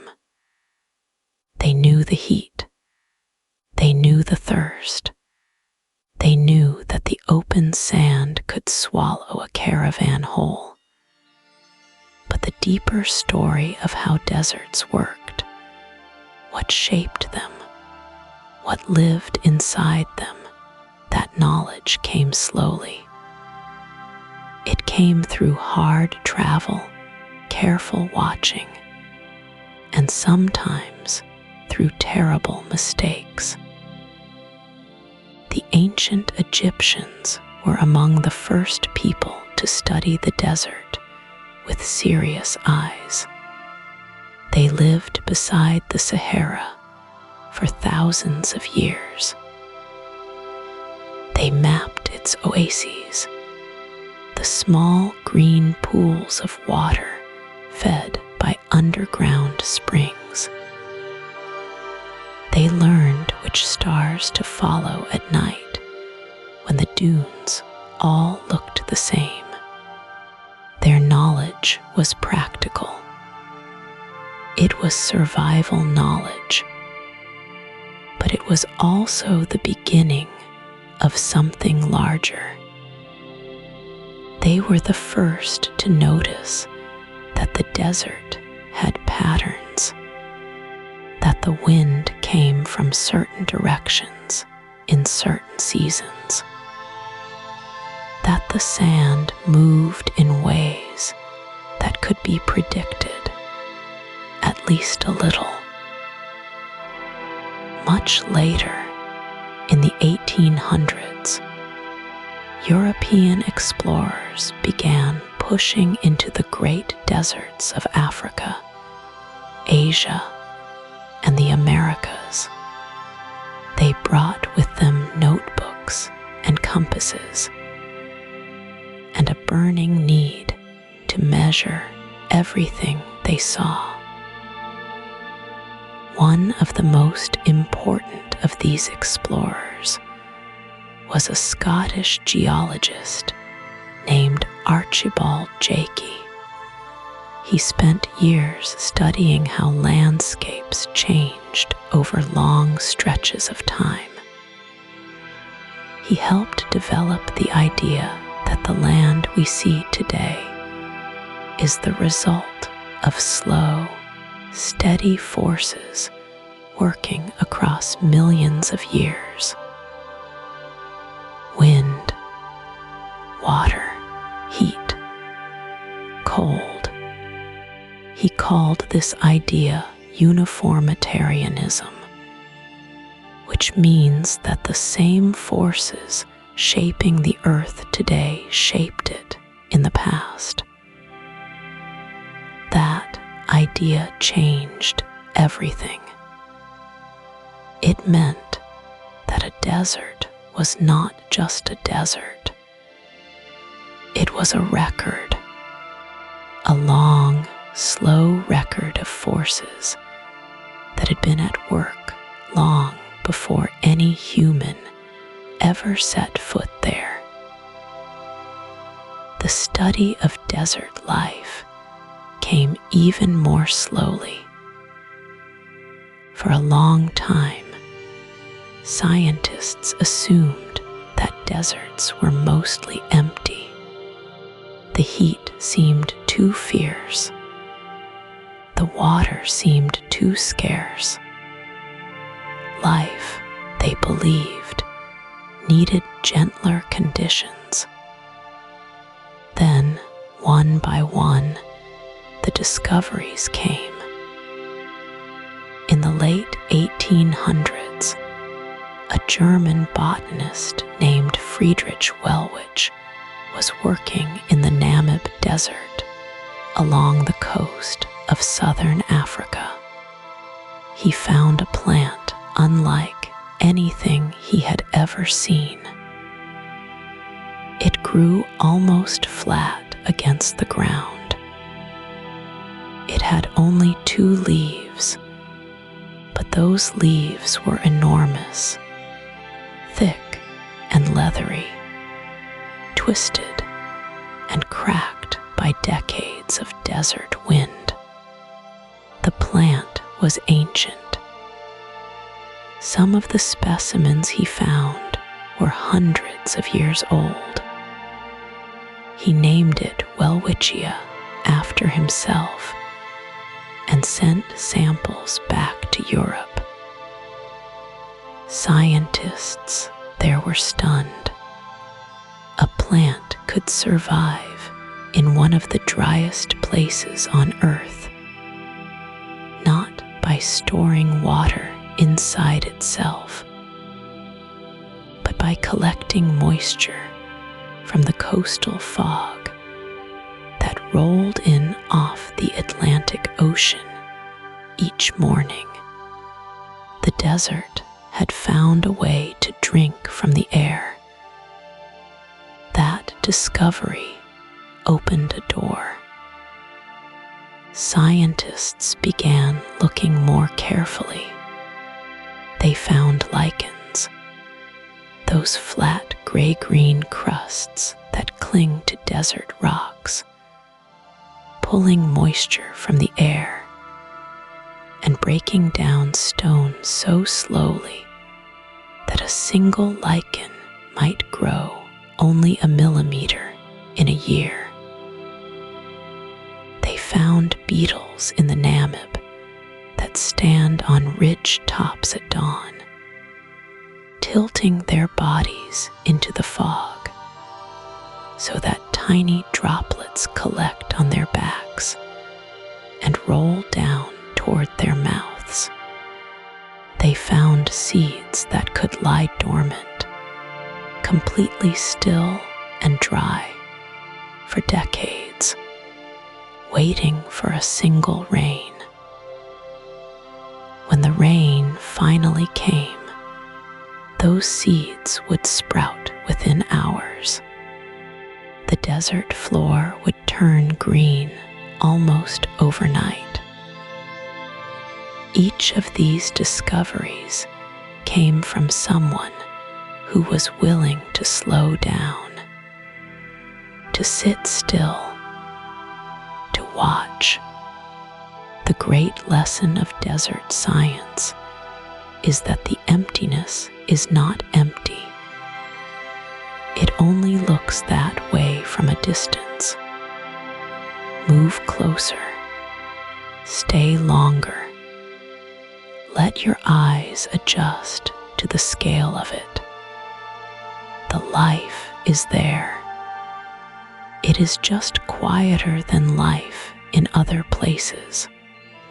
It operates on a different rhythm, a slower pulse, tuned to the rare gift of water and the long patience of heat. The explorers and scientists who first mapped these places made mistakes, of course. They underestimated distances. They ran out of water. Some of them did not come back, but each expedition added something. Each notebook carried home a new piece of the picture, and slowly, over centuries, the picture grew clearer. The desert was not a void. It was a world with its own deep logic.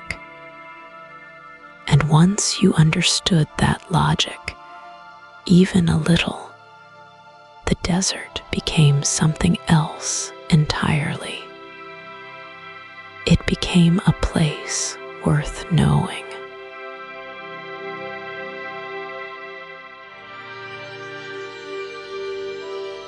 The plants are where the desert truly surprises you. Most people picture a desert as a place where plants struggle to survive, where life clings on by the thinnest thread. But some desert plants do not merely survive. They have become so perfectly shaped by their world that they seem almost engineered. Every part of them built for exactly this place, exactly this heat, exactly this dryness. Take the saguaro cactus, that tall, arm-lifting giant of the Sonoran Desert in North America. A large saguaro can hold up to 200 gallons of water inside its thick, pleated trunk.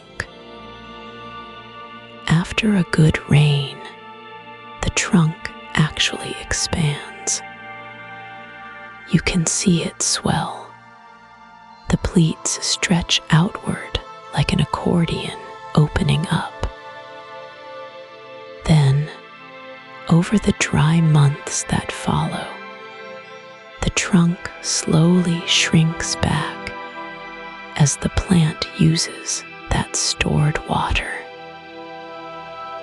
The saguaro is a living water tank, and it grows slowly, very slowly. A saguaro may live for 150 years, but it does not grow its first arm until it is around 75 years old. The arms you see on a tall saguaro represent decades of quiet, patient growth. The roots of desert plants hold their own quiet wonders. The saguaro's roots spread wide and shallow, just a few inches below the surface. They can reach outward as far as the plant is tall. This wide net catches every drop of rain before it soaks too deep into the sand.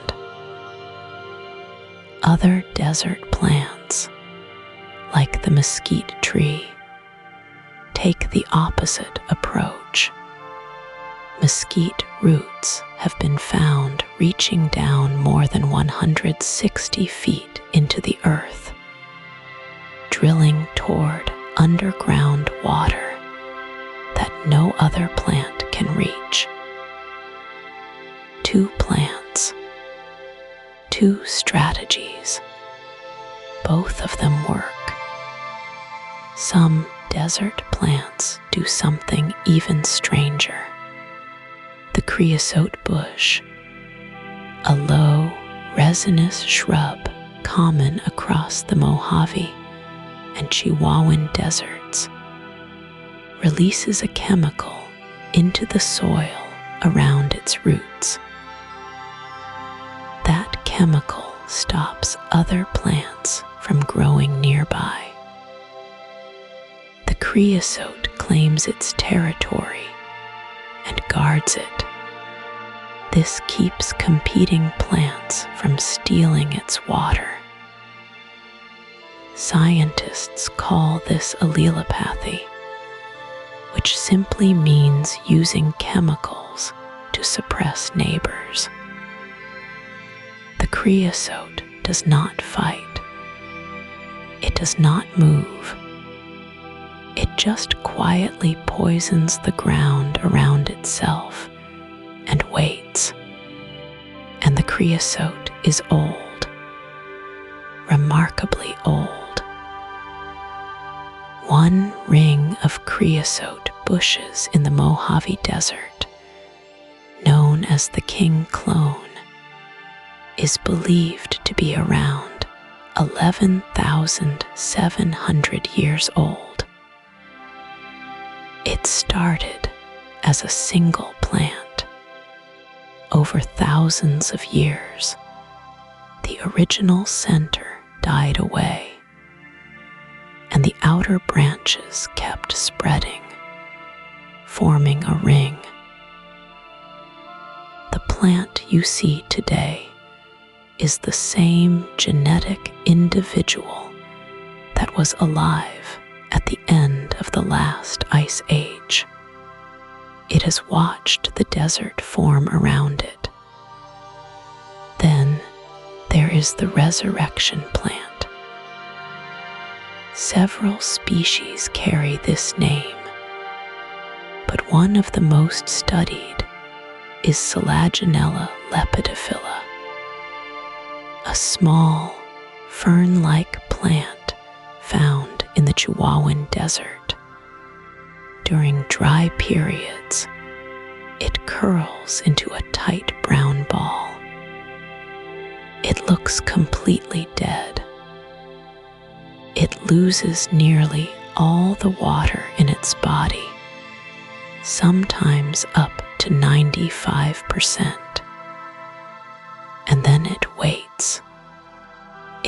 stay in this dried state for years. When water finally arrives, it uncurls within hours and turns green again. It is not dead. It has simply paused. Scientists have studied this ability for years, hoping to understand how a living thing can survive such extreme drying and then return. The answers may one day help preserve seeds, medicines, and other biological materials. Desert flowers carry their own kind of surprise. Many bloom for only a single day. The desert lily, the sand verbena, the blazing star, they open in the cool of morning and close or wilt by afternoon. Their entire reproductive life may last just a few hours, but in those hours, they are brilliant. Bright yellows, deep purples, pale whites, colors that seem almost too vivid for such a spare place. The desert does not waste beauty. It concentrates it. Some plants skip the flower entirely and reproduce through other means. The ocotillo, a tall, spiny shrub of the Sonoran and Chihuahuan deserts, can grow leaves within 72 hours of rain, then drop them again when the dry season returns. It may do this several times in a single year, growing leaves, losing them, growing them again. Each cycle costs energy, but each cycle also captures sunlight and makes food. The ocotillo is always calculating, always adjusting, always reading the weather with its whole body. These plants are not fragile. They are not struggling. They have had thousands of years to learn the rules of this place, and they have learned them completely.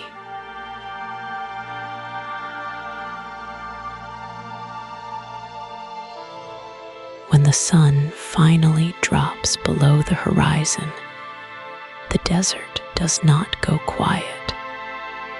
It wakes up. The animals that live here have made a simple agreement with the heat. They let it pass. They sleep through the worst of the day, tucked into burrows, wedged under rocks, pressed into the cool shadow of a canyon wall. Then, when the air softens and the stars appear, they come out. This shift from day to night is one of the most important rhythms in the desert. It connects every living thing here to the movement of the sun, the tilt of the earth, the slow turning of the planet itself. The fennec fox is one of the most recognized night hunters of the Sahara.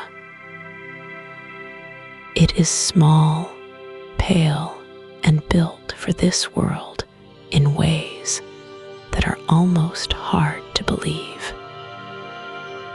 Its enormous ears, which can grow nearly half as long as its body, do two things at once.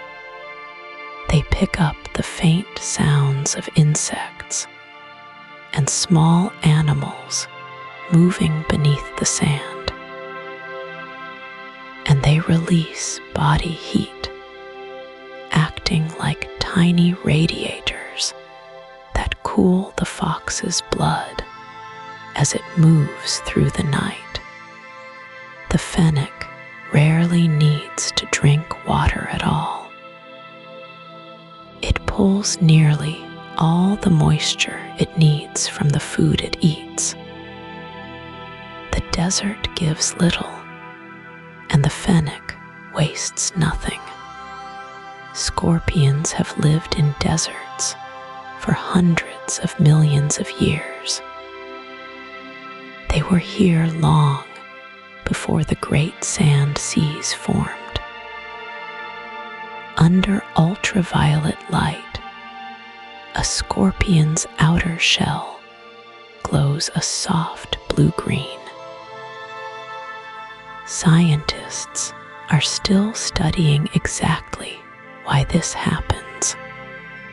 One idea is that the glow may help scorpions detect moonlight and starlight, giving them a sense of how exposed they are in the open dark. Their venom is a tool of precision.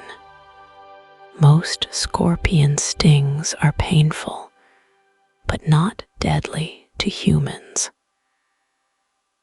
The venom is tuned to work on the insects and small creatures the scorpion actually hunts.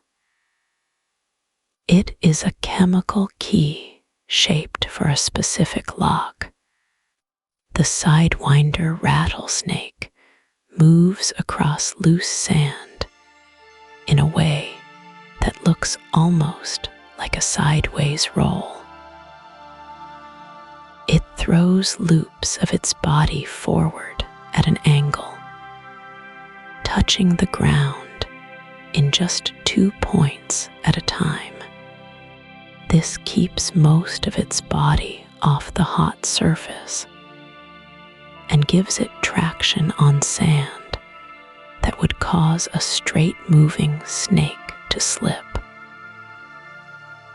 The tracks it leaves are a series of parallel diagonal lines, evenly spaced, like a signature pressed into the dune. The sidewinder hunts at night, sensing the warmth of small mammals through heat-detecting pits near its jaw. It does not chase, it waits. Patience is one of the desert's oldest lessons. Many desert animals are connected to each other in chains that stretch across the whole ecosystem. The kangaroo rat eats seeds. The kit fox eats the kangaroo rat. The golden eagle hunts the kit fox. Each link in this chain depends on the one before it, and all of them depend on the plants, which depend on the rare rains, which depend on the wind patterns, which depend on the sun. Pull any one thread, and the whole system shifts. This is not fragility. It is balance, held in place by millions of years of adjustment. Even the insects play a role that reaches far beyond their small size. Dung beetles in African deserts navigate by the light of the Milky Way. Scientists confirmed this in 2013. The beetles roll their dung balls in straight lines away from the dung pile, and they use the band of stars overhead as a compass. They are the only known insects proven to navigate by the galaxy. A tiny beetle on a dark African plain, steering by starlight. The desert connects its smallest creatures to the largest structures in the sky. Bats sweep through desert nights, eating thousands of insects per hour. In doing so, they control insect populations that would otherwise overwhelm desert plants. Some bats also pollinate the saguaro cactus, carrying pollen from flower to flower as they feed on nectar in the dark. The saguaro, in turn, provides nesting holes for owls and woodpeckers. The owl hunts the rodents that eat the cactus seeds. Every creature is doing something that helps something else keep going. The desert at night is not empty. It is full of motion, full of purpose, full of quiet urgency. Each animal moving through the dark is connected to every other part of this world. The fox to the insect, the snake to the rat, the beetle to the stars. The whole desert breathes together after dark, every piece of it leaning on every other piece, the way all living systems do when they have had enough time to find their balance.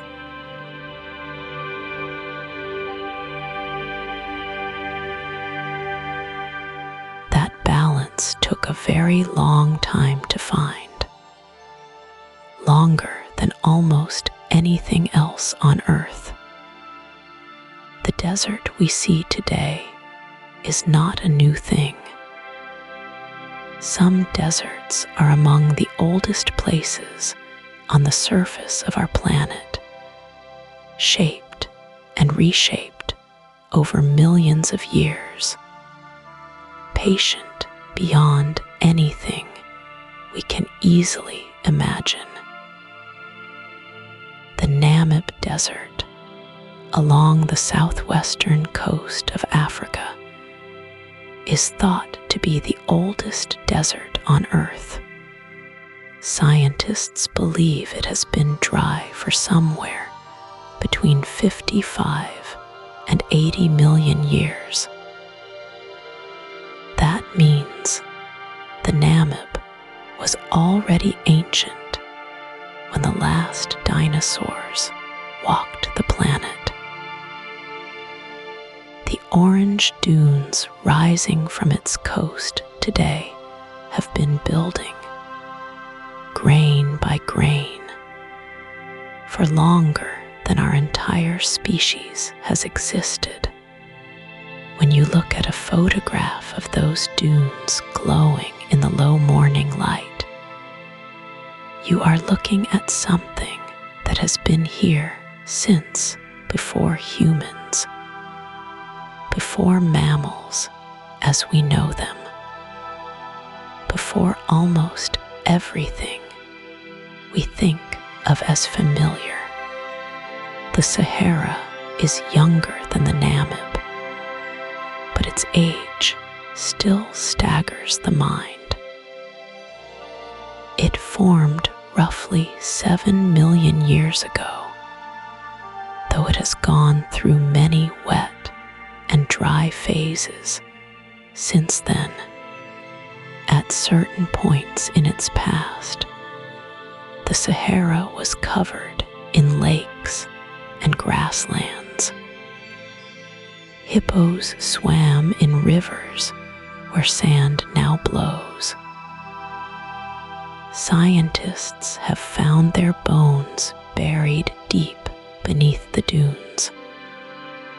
The desert does not erase its past. It buries it slowly under layers of sand and time. What makes a desert old or young is not simply how long the land has been there. It is how long the dry conditions have lasted without a break. A desert can form, then flood with rain for thousands of years, then dry out again. The Sahara has done exactly this, cycling between green and golden over and over as Earth's orbit shifted slightly and the rains moved. These cycles are called Milankovitch cycles, named after the scientist who first described them. They are slow wobbles and tilts in the way Earth moves around the sun, and they change where sunlight falls and how the seasons behave. Over tens of thousands of years, these tiny shifts can turn a desert into a grassland and back again. Right now, the Sahara is in a dry phase, but evidence suggests it was green as recently as 10,000 years ago. Ancient cave paintings in the middle of the Sahara show cattle, elephants, and people swimming. Those paintings were made by people who lived in a place that is now one of the most hostile environments on Earth. The desert swallowed their world slowly over centuries as the rains pulled back and the soil dried out and the sand crept in. Change in the desert is rarely sudden. It is slow, almost invisible from year to year. A dune moves a few meters. A riverbed goes dry for one more season. A tree dies and is not replaced. Over 100 years, a landscape shifts. Over 1,000 years, it transforms entirely. The desert is always in motion, even when it looks perfectly still. The Arabian desert is also ancient, though geologists believe it became truly dry only around 2 to 3 million years ago, when global cooling changed rainfall patterns across the region. Before that, the Arabian Peninsula held rivers and forests. The sand seas that now stretch across Saudi Arabia and the surrounding countries were once something else entirely. The land remembers, even if the surface no longer shows it. Some of the oldest sand dunes on Earth are found in southern Africa, in a region called the Kalahari. These dunes are no longer active. They are locked in place by grass and shrubs that have grown over them. They are called fossil dunes because they are like a record of a drier time, preserved beneath a thin skin of green. They tell scientists that the Kalahari was once far more arid than it is today. The desert retreated. Life moved back in. The dunes stayed, frozen in their old shapes, waiting. This is what the desert teaches if you sit with it long enough. Nothing is permanent. The dry places were once wet. The wet places may one day be dry. The bones of ancient creatures lie beneath the sand. The paintings of lost peoples wait in caves that no one visits. The dunes themselves are made of rock that was once a mountain, worn down over millions of years, carried by wind and water to this place, shaped into these curves, glowing in this particular shade of red or gold or white. The desert is not a fixed thing. It is a slow conversation between the land and the sky, between heat and rain, between time and stone.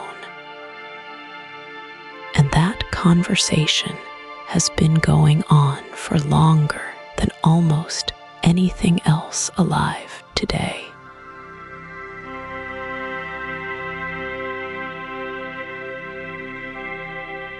Beneath the sand, there are secrets that light alone can reveal. When the sun hits the desert at a low angle, just after dawn or just before dusk, it catches the surface in a way that makes the rock glow. Geologists who study desert stone say that color is not just beauty. It is information. The red of the Saharan sandstone, the pale cream of the Arabian dunes, the deep rust of the Australian outback. Each shade tells a story about where that rock has been and what it has seen. Iron in the rock oxidizes, the way metal rusts when it gets wet. And that process leaves behind a warm red or orange stain. The older and drier the stone, the deeper that color tends to run. But here is the quiet wonder. Some of that stone was once underwater. The Sahara Desert, the largest hot desert on Earth, was covered by a shallow sea roughly 100 million years ago. Scientists call it the Tethys Sea, a vast body of warm water that stretched across what is now North Africa and the Middle East. The creatures that lived in that sea left their bones behind. Today, fossil hunters walk across the Egyptian desert and find the remains of ancient whales, sea turtles, and fish pressed into the rock beneath the sand. The desert floor is a graveyard of ocean life. The light that falls on it now has never touched water in this place. But the stone remembers. Those fossils glow in the same amber light as everything else around them. A whale bone, 40 million years old, can sit half buried in a dune, catching the morning sun, looking almost like any other pale rock until you get close. This is one of the strangest feelings a person can have in the desert. You reach down and hold something that once moved through deep water, and now you are standing in one of the driest places on the planet. The same light touches both moments. The Wadi al-Hittan in Egypt, which means Valley of the Whales, is a place where hundreds of ancient whale fossils lie exposed in the open desert. The whales that rest there are called archaeosti, an early group of whales that still had small hind legs. They were in the middle of evolving from land animals back into sea creatures when they died. Now they lie in the sand, their long spines curving out of the earth, their bones the color of old honey in the afternoon light. UNESCO, the United Nations group that protects important natural and cultural sites, named this valley a World Heritage Site because it is that rare. There is nowhere else on Earth quite like it. The light does something else in the desert. It preserves. Dry air and intense sunlight can act like a slow, gentle cure for organic material. Ancient wood, seeds, cloth, and even food have been found in desert caves and tombs in near-perfect condition after thousands of years. The Egyptian desert, for example, helped preserve the contents of tombs that were buried in the sand for millennia. The same sun that bleaches and bakes, the surface also drives away the moisture that causes things to rot. In a strange way, the harshest light on Earth is also one of the best keepers of the past. Rock art is another kind of record that the desert holds. In the Sahara, there are cave paintings and carvings that show hippos, crocodiles, and cattle. These animals do not live in the Sahara today. They need water, green grass, and shade. But the people who made those paintings were recording what they actually saw. Scientists believe that between roughly 11,000 and 5,000 years ago, the Sahara went through a wet period called the African Humid Period, sometimes called the Green Sahara. Monsoon rains pushed north. Lakes formed. Rivers ran. Grasslands spread across what is now bare rock and sand. The light that falls on those old carvings today is the same light that once fell on a very different world. The paintings are faded now, worn by wind and time. But in the right light, at the right angle, the images come back.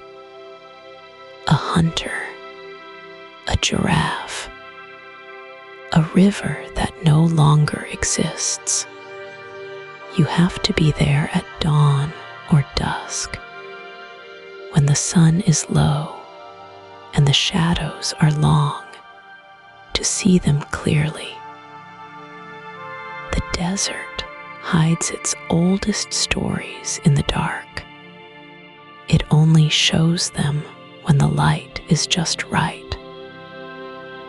That is what this section of the earth teaches, if you stay long enough to watch the sun move. The desert is not empty. It is full of everything that came before.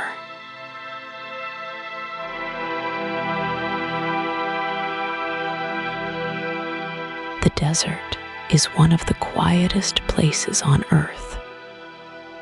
Stand far enough from any road, far enough from any town, and the silence presses in close. It has weight to it. You can feel it against your ears. But that silence is not emptiness. It is a kind of listening. Sound moves differently in the desert than it does anywhere else. During the day, the ground heats up fast. The air just above the sand becomes much warmer than the air higher up. Sound waves bend when they pass through air at different temperatures.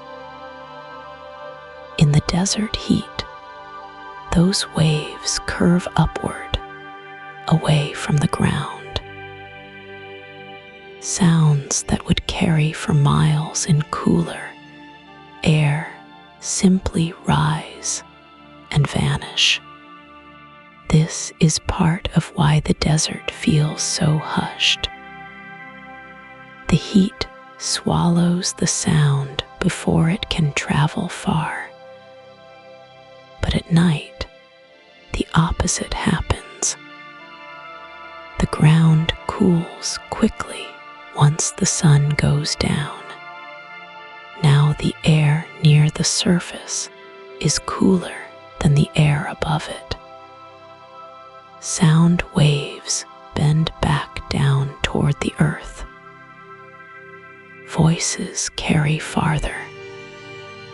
A distant animal call seems closer than it should. The desert at night becomes a kind of natural amplifier.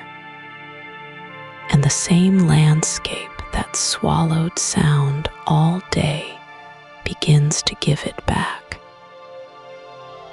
There is another sound the desert makes entirely on its own.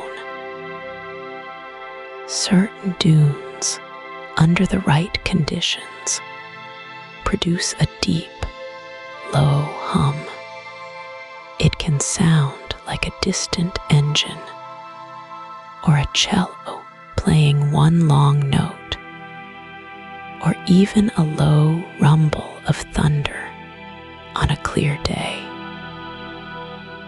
This is the sound of booming sand, and it has startled travelers for thousands of years. Marco Polo wrote about it in the 13th century. He thought it was spirits Bedouin travelers called the dunes singing sands. Scientists now understand what causes it. When a large mass of dry sand grains slides down the face of a dune, the grains vibrate together at the same frequency. That shared vibration builds into a sound wave strong enough to hear from miles away. The dune becomes, in a sense, a musical instrument. Some booming dunes produce tones between 60 and 105 hertz, which is close to the lowest notes on a bass guitar. The sound can last for several minutes and travel up to 10 kilometers through still air. Not every dune can do this. The sand grains must be very round, very dry, and nearly the same size. The outer layer of each grain must be smooth. Scientists believe a thin coating of silica, a glassy mineral, helps the grains vibrate in sync. If the sand is too wet or too varied in size, the grains dampen each other and the sound dies. The booming dunes of the Sahara, the Gobi, and the dunes of the Namib Desert in southern Africa all share this same careful combination of shape, size, and dryness. The sky above the desert adds its own layer of sound to the mix. Desert thunderstorms are rare, but when they come, they are enormous.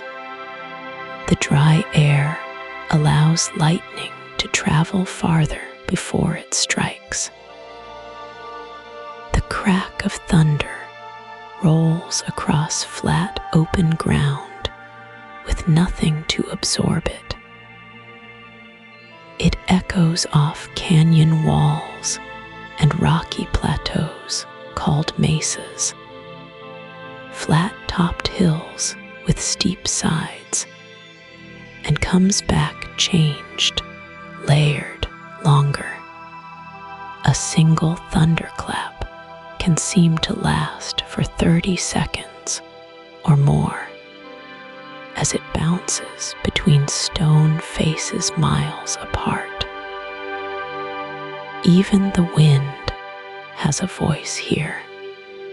When it moves through a narrow canyon, it whistles at a high, thin pitch. When it rolls across open flats, it drops to a low, steady rush. Dry grasses and brittle shrubs rattle and hiss. Sand grains strike rock with a soft, constant tick. Each surface the wind touches makes a different sound, and together they build something that is not quite music, but is not quite noise either. It is something in between, a kind of low, continuous conversation between air and stone. Scientists who study sound in extreme environments have recorded the desert at different hours of the day and night. They have found that the acoustic character of the desert changes completely between noon and midnight. The the same location produces different frequencies, different distances of travel, different qualities of echo. The desert is not one soundscape. It is many, cycling through with the hours, just as the temperature cycles, just as the light cycles. Everything in the desert moves in rhythm. The heat rises and falls. The light shifts from gold to white to orange to black, and the sound rises and falls with it, from the deep hum of a booming dune to the wide, ringing silence of a clear desert night, when the stars are out and the air is cold and still, and the only thing you can hear is the slow, quiet turning of the world.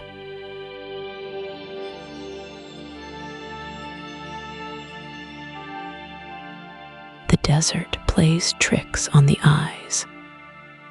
It has always done this. Long before anyone understood the science, travelers crossing hot, flat sands reported seeing lakes in the distance. Shimmering, blue, perfectly still water stretched across the horizon. They walked toward it. It never came closer. It was never there at all.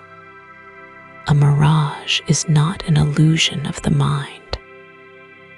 It is a real optical event, something that can be photographed and measured. Light bends. That is the simple truth at the center of it. When air near the ground gets very hot, it becomes less dense than the cooler air above it.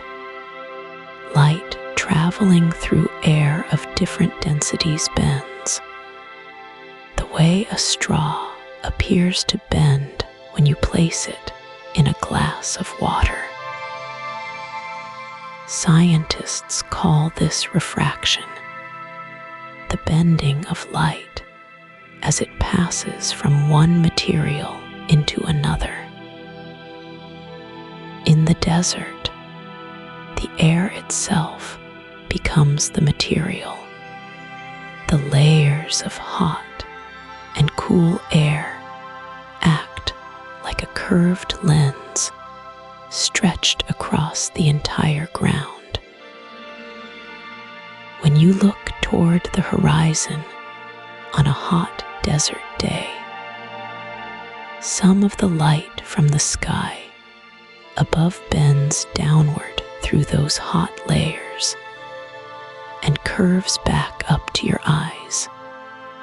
Your brain, which has learned over a lifetime that light travels in straight lines, assumes that light must have come from somewhere on the ground. It places a reflection of the sky right there on the sand. The sky is blue. The reflection is blue. And so, the desert floor appears to hold a lake of still, blue water, glowing softly in the heat. The elegant part is that the math behind this is exact. The angle at which light bends depends on the difference in temperature between the air layers. Physicists can measure the temperature gradient, the rate at which temperature changes with height above the ground, and calculate precisely where the mirage will appear and how large it will look. desert does not guess. It follows rules, the same rules that govern light passing through glass, through water, through the atmosphere of distant planets. The universe uses one set of instructions everywhere. There is a rarer kind of mirage that does something even stranger. In certain conditions, usually over flat, superheated ground, light can bend so sharply that it loops. An object far beyond the horizon, something that should be completely hidden by the curve of the earth, becomes visible. Ships have appeared floating above the ocean's surface. Mountains have materialized in the sky above their actual positions. This is called a superior mirage, and it happens when a layer of warm air sits above a layer of cold air, the reverse of the usual arrangement. The light curves upward and then back down, carrying an image from far away and delivering it to your eyes like a message from somewhere you cannot reach. The Fata Morgana is the most dramatic form of this. It is named for Morgan Le Fay, the sorceress of Arthurian legend, because sailors who saw it believed it was magic. A Fata Morgana stacks multiple images on top of each other, stretching and compressing them as the air layers shift. A distant cliff might appear as a towering castle. A flat ice sheet might look like a city of spires. The images ripple and change in real time as the temperature gradients shift with the wind. It is not magic. It is geometry. But the geometry is so precise, so responsive, so alive, that the difference is hard to feel. Even the color of the desert sky follows clean mathematics. The sky is blue because of a process called Rayleigh scattering. Sunlight contains all colors, and when it enters the atmosphere, it collides with tiny gas molecules. Shorter wavelengths of light, the blues and violets, scatter in all directions much more easily than longer wavelengths like red and orange. The blue scatters everywhere. The sky fills with it. At sunset, when sunlight travels a longer path through the atmosphere to reach your eyes, most of the blue has already scattered away. What remains is the red and orange, and the desert horizon burns with it. The desert does not simply sit beneath the sky. It reads the sky.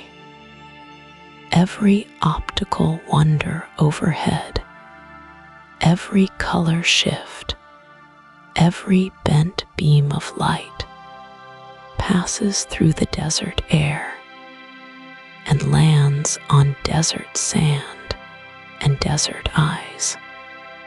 The same equations that describe the orbit of a moon or the path of a comet also describe the shimmer of a mirage above hot, pale sand.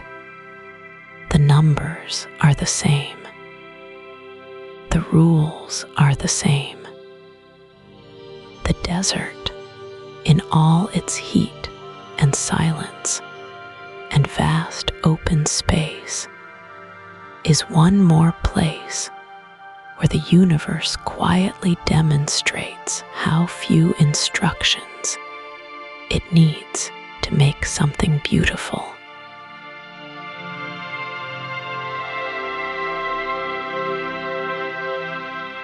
The Sahara is the largest hot desert on Earth.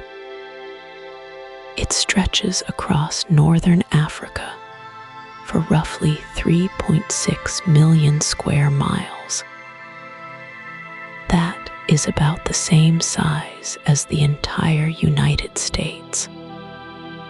Standing at its edge, you can look out and see nothing but sand and rock and pale sky all the way to the horizon. And then beyond that horizon, more of the same for thousands of miles. But the Sahara is not simply a place of empty sand. It is a system, a living, shifting, breathing system that connects to the ocean, to the atmosphere, to forests on the other side of the world. And like all systems, it holds together because of a precise and delicate balance of forces. Change one thing, and everything else shifts. Consider the dust. Every year, the Sahara releases somewhere between 400 million and 700 million tons of fine dust into the air. The wind picks it up from the dry surface and carries it high into the atmosphere. Some of that dust travels west across the Atlantic Ocean. Scientists have tracked it all the way to the Amazon rainforest in South America. That dust carries phosphorus, a mineral that acts as a natural fertilizer. The Amazon, one of the most lush and productive forests on Earth, receives a steady supply of nutrients from the Sahara's dry, wind-swept surface. A desert feeds a rainforest. The two places could not look more different. And yet they are connected quietly through the air. This connection only works because of the atmosphere. That thin layer of gas surrounding Earth is remarkably thin for what it does. If you shrank Earth down to the size of an apple, the atmosphere would be no thicker than the apple's skin.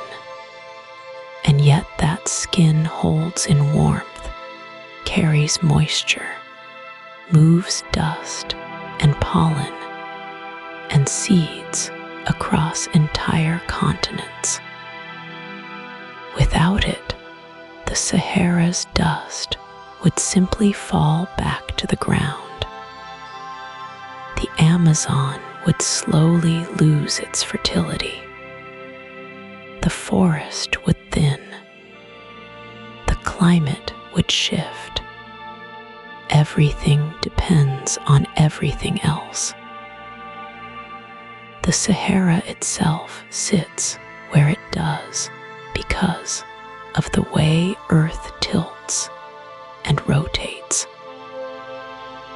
The desert lies near the Tropic of Cancer, a band around the planet where the sun shines almost directly overhead for much of the year. Air heated by that intense sunlight rises high into the atmosphere. As it rises, it cools and loses its moisture, dropping rain over the tropics. Then that dry air spreads north and south and sinks back down. Where it sinks, it warms again and absorbs moisture from the land below. This is why deserts form in these bands. The atmosphere is running a giant loop, and the Sahara sits right where the dry air comes back down. That loop is called the Hadley Cell, named after the scientist George Hadley, who first described it in the 1700s. It is one of the main engines of Earth's climate, and it works the way it does because of Earth's size, its rotation speed, and its distance from the sun. Move Earth slightly closer to the sun, and the whole system speeds up. The deserts grow. Move it slightly farther away, and the system slows. Ice spreads. The Hadley Cell is not a coincidence. It is a result of conditions that are, in the scale of the universe, extraordinarily precise. The Sahara has not always been a desert. About 11,000 years ago, during a period scientists call the African humid period, the Sahara was green. Rivers ran through it. Lakes filled its low places. Hippos and crocodiles lived where sand dunes now stand. Ancient people painted images of cattle and swimming figures on the walls of caves deep in the desert. Those paintings are still there, preserved by the dry air, waiting in the dark. The Sahara turned dry again as Earth's tilt shifted slightly over thousands of years. That tiny change in angle was enough to alter the monsoon rains. The rains pulled back. The green faded. The sand returned. A shift of just a few degrees in Earth's tilt changed an entire continent's weather. That is how finely tuned this system is. The angle of a planet, the distance from a star, the thickness of an atmosphere, the spin of a world. Each number has to be close to what it is. And somehow here, on this small blue planet, those numbers line up. The desert is part of that. The Sahara, vast and ancient and full of dust is not a broken place. It is a working part of a system that stretches from the surface of the sand all the way to the edge of space. Everything is doing its part. Everything is holding together.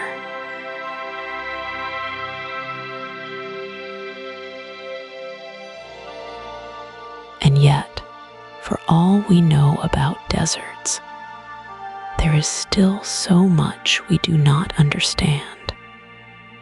The desert keeps its secrets well. Some of those secrets are buried under ice. Most people picture deserts as hot places, burning sand, blinding sun. But cold deserts exist too, and they are some of the strangest places on Earth. The largest desert on our planet is not the Sahara. It is Antarctica. Antarctica receives so little precipitation, rain, snow, or any moisture falling from the sky, that it qualifies as a desert by every scientific measure. It gets less annual snowfall than the Mojave. The snow that does fall almost never melts. It simply piles up, century after century, pressed down by its own weight into ancient ice. Scientists drill deep into that ice to pull out cylinders of frozen time. Each layer holds tiny air bubbles trapped from the atmosphere of the past. Those bubbles carry the actual air that ancient creatures breathed. By studying them, researchers can read the history of Earth's climate going back nearly 1 million years. But the ice goes deeper than we have drilled. Scientists believe there may be layers below that hold air from even further back, from a time before humans walked the earth at all. What those layers might tell us, we do not yet know. Antarctica also hides something else entirely. Beneath nearly 3 miles of ice, there are lakes. Liquid lakes, kept warm by heat rising from the rock below. Lake Vostok is the largest of these hidden lakes, roughly the size of Lake Ontario. It has been sealed off from the surface for somewhere between 15 and 25 million years. Scientists believe life may exist in that water. Microbial life, tiny organisms that have been evolving in complete isolation for millions of years. We have barely begun to study it. The question of what lives in that dark, pressurized water remains one of the most exciting open questions in all of science. Cold deserts are not limited to the poles. The Gobi Desert in Central Asia is a cold desert too. Winter temperatures there can drop below -40 degrees. freeze solid. And yet the Gobi holds mysteries of its own. Paleontologists, scientists who study ancient life through fossils, have pulled some of the most important dinosaur discoveries in history from the Gobi's dry sediment. Dinosaur eggs, feathered species, nesting sites. The dry, cold air preserved them for tens of millions of years. Scientists believe there are still vast fossil beds in the Gobi that have never been found. The desert is so large and so remote that much of it has never been carefully searched. There is another cold desert mystery that scientists are still working to understand. In the dry valleys of Antarctica, there are strange formations called ventifacts. These are rocks sculpted by wind-driven sand and ice crystals into smooth, polished shapes with sharp edges and flat faces. They look almost carved. The processes that create them are not fully understood. The wind patterns in those valleys behave in ways that do not match simple models. The cold air, the ice crystals, the rock types, the valley shapes, they all interact in ways that researchers are still mapping out. Even the sand in cold deserts behaves differently. In the Arctic and in high mountain deserts, sand grains can be coated in thin films of ice. That changes how they move. It changes how dunes form and whether they form at all. Scientists have found ancient dune fields in places that are now frozen tundra, evidence that those regions were once warmer and drier. Reading those old dune patterns is like reading a letter written by a climate that no longer exists. Researchers are still learning how to decode them. Perhaps the deepest mystery of cold deserts is also the simplest. We do not fully understand why some deserts are cold and others are hot, when both receive so little rain.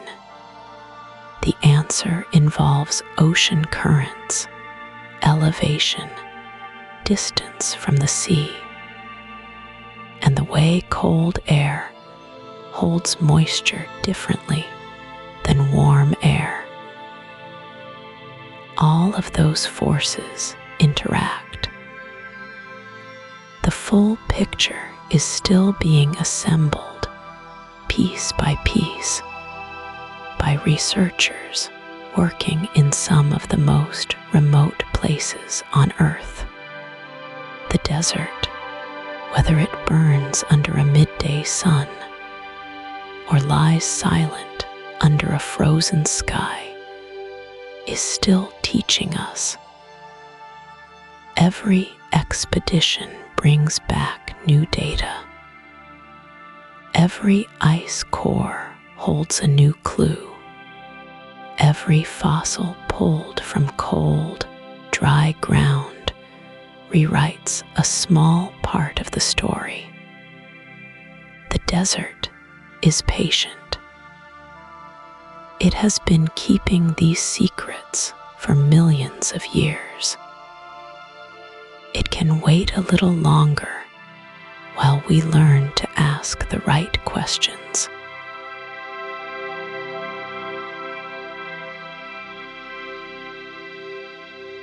People have always lived near deserts, not inside them usually, but close, along their edges, near the rivers that cut through them, beside the rare springs that bubble up from hidden water deep below. For thousands of years, deserts shaped the way humans moved, traded, and survived. They were not walls, they were roads. The Sahara was not always the barrier it seems today. Around 10,000 years ago, it was green. Grasslands stretched across what is now bare sand. Lakes filled its low places. People lived there, fished there, painted pictures of cattle and hippos on rocks that now bake in the sun. Then the climate shifted. The rains moved south. The green dried up. The people moved with the water. Those ancient paintings still survive on the rocks, quiet proof that the desert remembers a different time. The Silk Road crossed some of the driest land on earth. Caravans of camels moved through the Taklamakan Desert in Central Asia, carrying silk and spices and ideas between civilizations.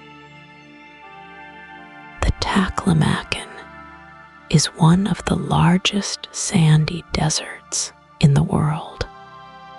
Its name, in the local Uyghur language, is often translated as "you go in and you don't come out." And yet people crossed it for centuries. They knew where the oases were. They knew the rhythms of the wind. The desert was dangerous, but it was also a path. Today, deserts are growing.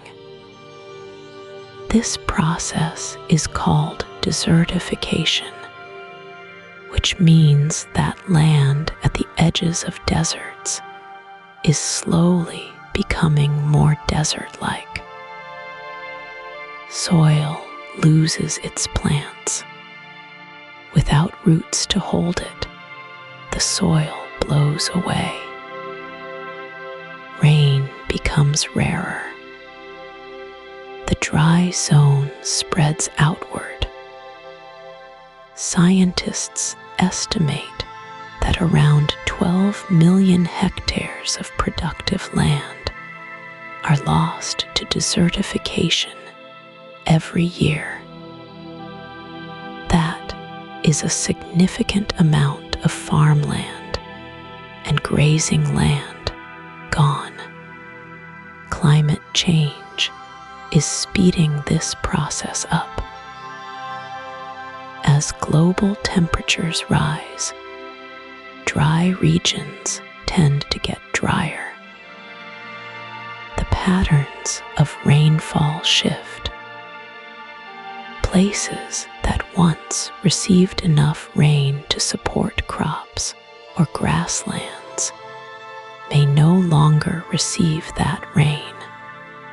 The Sahel, the strip of land just south of the Sahara, has already seen this happen. Droughts, there have forced millions of people to move. The desert does not ask permission. It simply expands. But humans are also pushing back. One of the most ambitious projects on Earth right now is called the Great Green Wall. It is an effort to plant a wide band of trees and vegetation across Africa, from the Atlantic coast in the west to the Red Sea in the east. The goal is to stop the Sahara from spreading further south.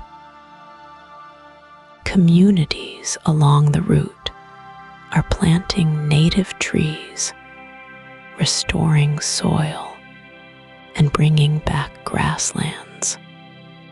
It is slow work. It will take generations, but in some places, it is already working. Green is returning to land that had gone bare. The future of deserts is tied to the future of the whole planet's climate. In 1,000,000 years, the continents will have moved. The Atlantic Ocean will be wider. Africa and Europe may be closer together. The Saharan region will sit in a different position relative to the sun and the wind belts that control rainfall. It may be green again, or it may be even drier. The Earth has cycled through many climates before, and it will cycle through many more. Deserts have appeared and vanished and appeared again across billions of years of planetary history. In 1,000,000,000 years, the sun will be brighter and hotter than it is today. The oceans may begin to evaporate. The surface of the Earth may become, in some ways, one vast desert. But that is a long time from now. The Earth has already survived 4.5 billion years of change. It has been struck by asteroids, frozen over completely, and flooded with volcanic fire. Life has found a way through all of it. For now, the deserts are here, and they are alive in their quiet way. They hold the bones of ancient seas. They carry the footprints of people who crossed them centuries ago. They shelter creatures that have learned to live on almost nothing. They store water underground and release it slowly, feeding rivers and springs that millions of people depend on. The human story and the desert story are woven together in ways we are still learning to see. Every civilization that rose near a desert was shaped by it. Every culture that crossed a desert carried something new back with it. The desert takes and it gives. It erases and it preserves. It is one of the oldest forces on Earth, and it is still shaping what comes next.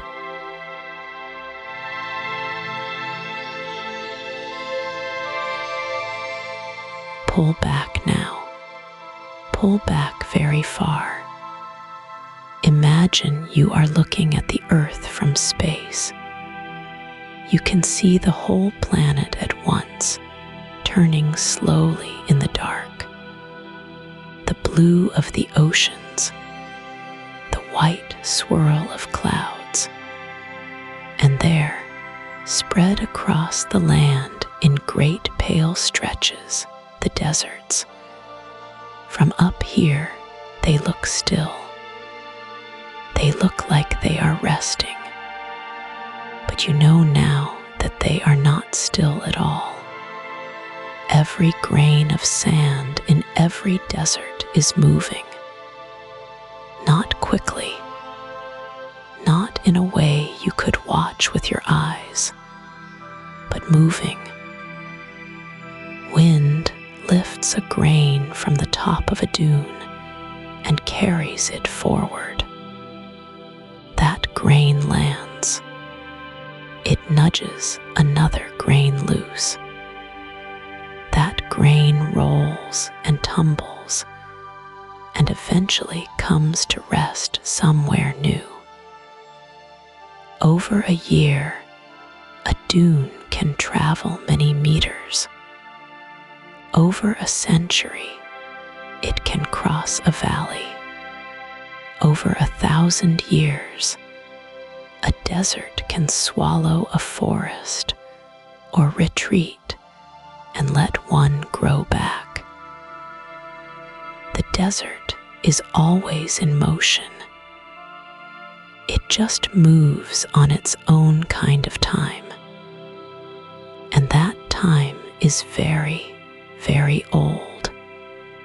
The sand in the Sahara has been moving for millions of years.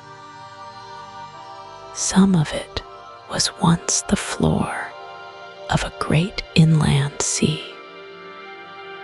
Some of it was once the body of a mountain, slowly worn down by rain and wind over ages beyond counting. Every grain carries a history. It has been part of something else many times over before it became what it is now. Scientists can trace certain desert sands back to their original rock by studying the minerals inside them. A grain of quartz in the Sahara might have started its life as part of a mountain range that no longer exists. It has been ground and carried and sorted by wind and water for so long that it is now almost perfectly round, almost perfectly smooth. It took millions of years to get that way. Now pull back even further. The atoms inside that grain of sand are older than the earth itself. Silicon and oxygen, the two main elements in quartz, were forged inside ancient stars that lived and died long before our sun was born. When those stars exploded, they scattered their atoms into space. Those atoms drifted for millions of years in cold, dark clouds. Then gravity pulled them together. A new star formed. Around it, a disk of dust and gas began to spin. Slowly, that dust clumped together. It became rocks. The rocks collided and merged. Over millions of years, they built a planet, our planet. The silicon that makes up desert sand was part of that original dust. It has been here since the beginning. It was here before the oceans, before the first living cell, before the first tree, the first fish, the first footprint in the mud. The desert sand is ancient in a way that is almost impossible to hold in your mind. But it is true. Every dune you have ever seen is made of material that is billions of years old. And here is something even quieter to carry with you. The calcium in your bones came from stars. The iron in your blood came from stars. The oxygen you are breathing right now was made by ancient living things that exhaled it into the air over billions of years. You are made of the same stuff as the desert, the same stuff as the mountains and the oceans and the clouds, the same stuff as the stars that burned and died long before the earth existed. Everything on this planet is rearranged stardust, moving through different shapes and forms over time. The desert is one of those forms. It is the earth's way of being dry and open and ancient all at once. It is the planet breathing out. It is rock becoming sand, becoming dune, becoming something else. Slowly, over time, in the endless turning of matter from one shape into another. Scientists who study deserts often say that the desert teaches patience, not because it is slow, but because it shows you what patience really means. A dune does not hurry. A grain of sand does not worry. It simply moves when the wind moves it, and rests when the wind stops. It has been doing this for longer than our species has existed. It will keep doing it long after we are gone. The desert does not need us to understand it, but we are lucky that we can. We are lucky that we can look at a grain of sand and know, if we look closely enough, that we are looking at the dust of a star, that we are looking at the beginning of everything.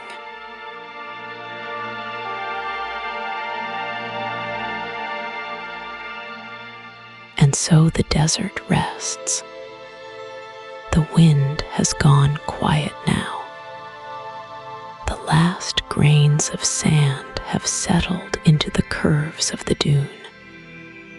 The stars are out, thousands of them, millions of them, each one a distant sun burning in the dark, so far away that their light takes years to reach us.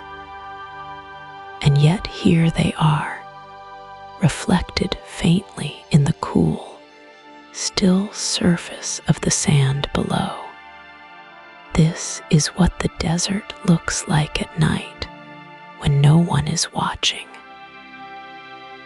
The dunes hold their shape in the silver light They look soft from a distance, like something you could rest your hand on.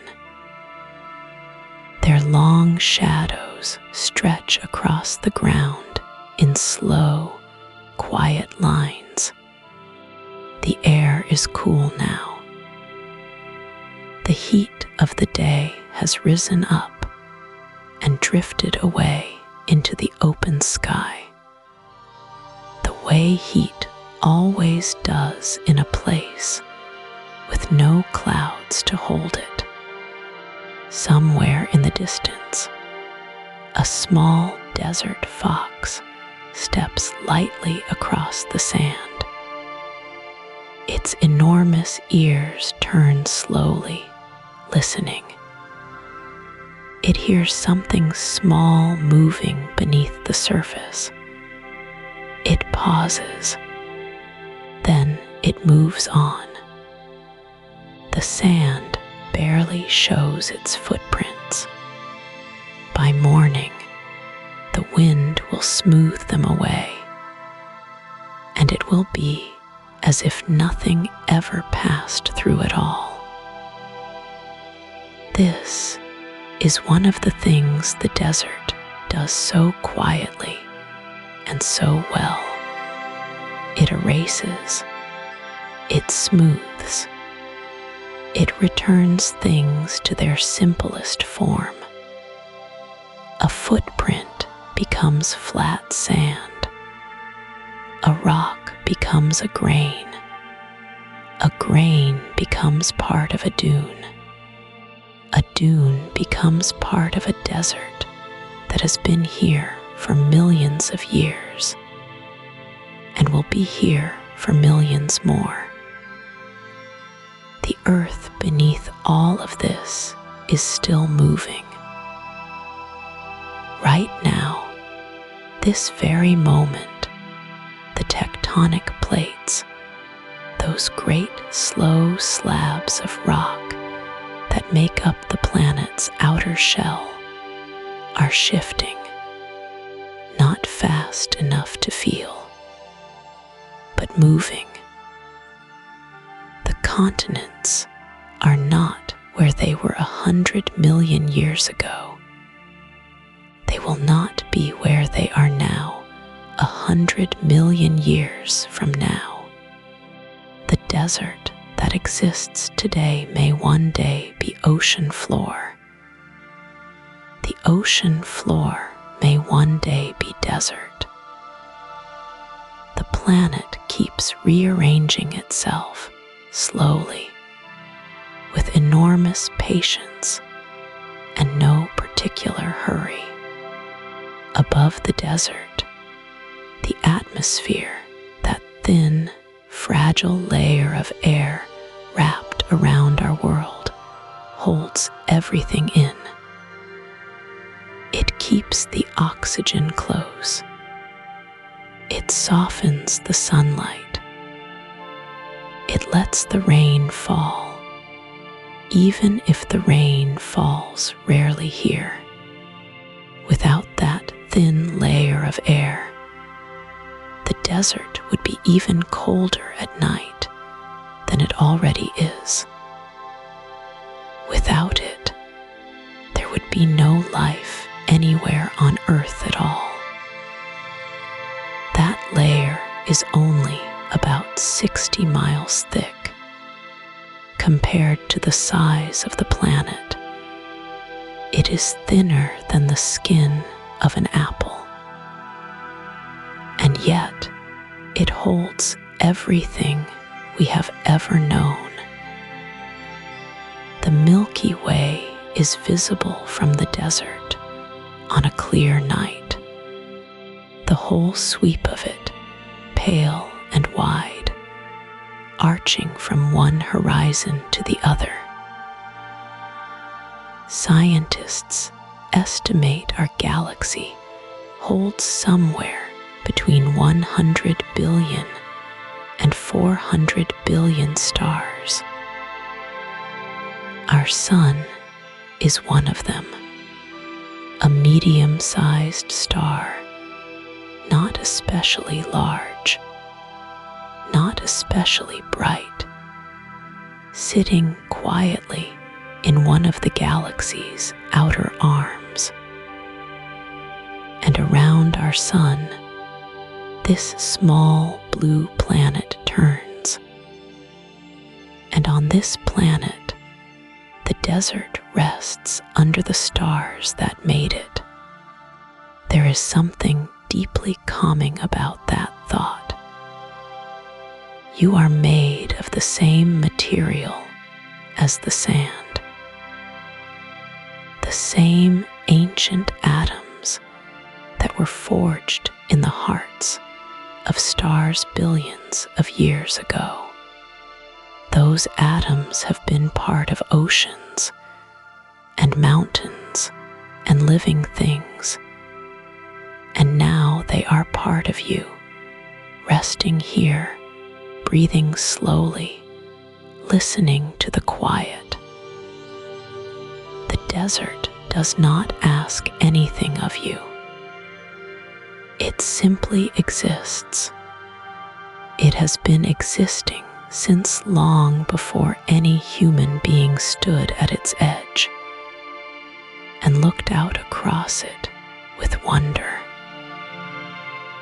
And it will keep existing, patient and open and ancient, long after the last of us has gone. But right now, in this moment, you are here. The planet is spinning gently beneath you at roughly 1,000 miles per hour at the equator, though you cannot feel it. The stars are turning slowly overhead. The sand is still. The fox has disappeared into the dark. The dunes are holding their shape in the moonlight, curved and quiet and enormous and small all at once. The desert is at rest, and so, perhaps, are you. Everything is connected. Everything is moving. Everything is, in its own way, at peace. Subscribe for a brand new Earth topic every night. One tap, and something wonderful is waiting for you tomorrow. Sweet dreams.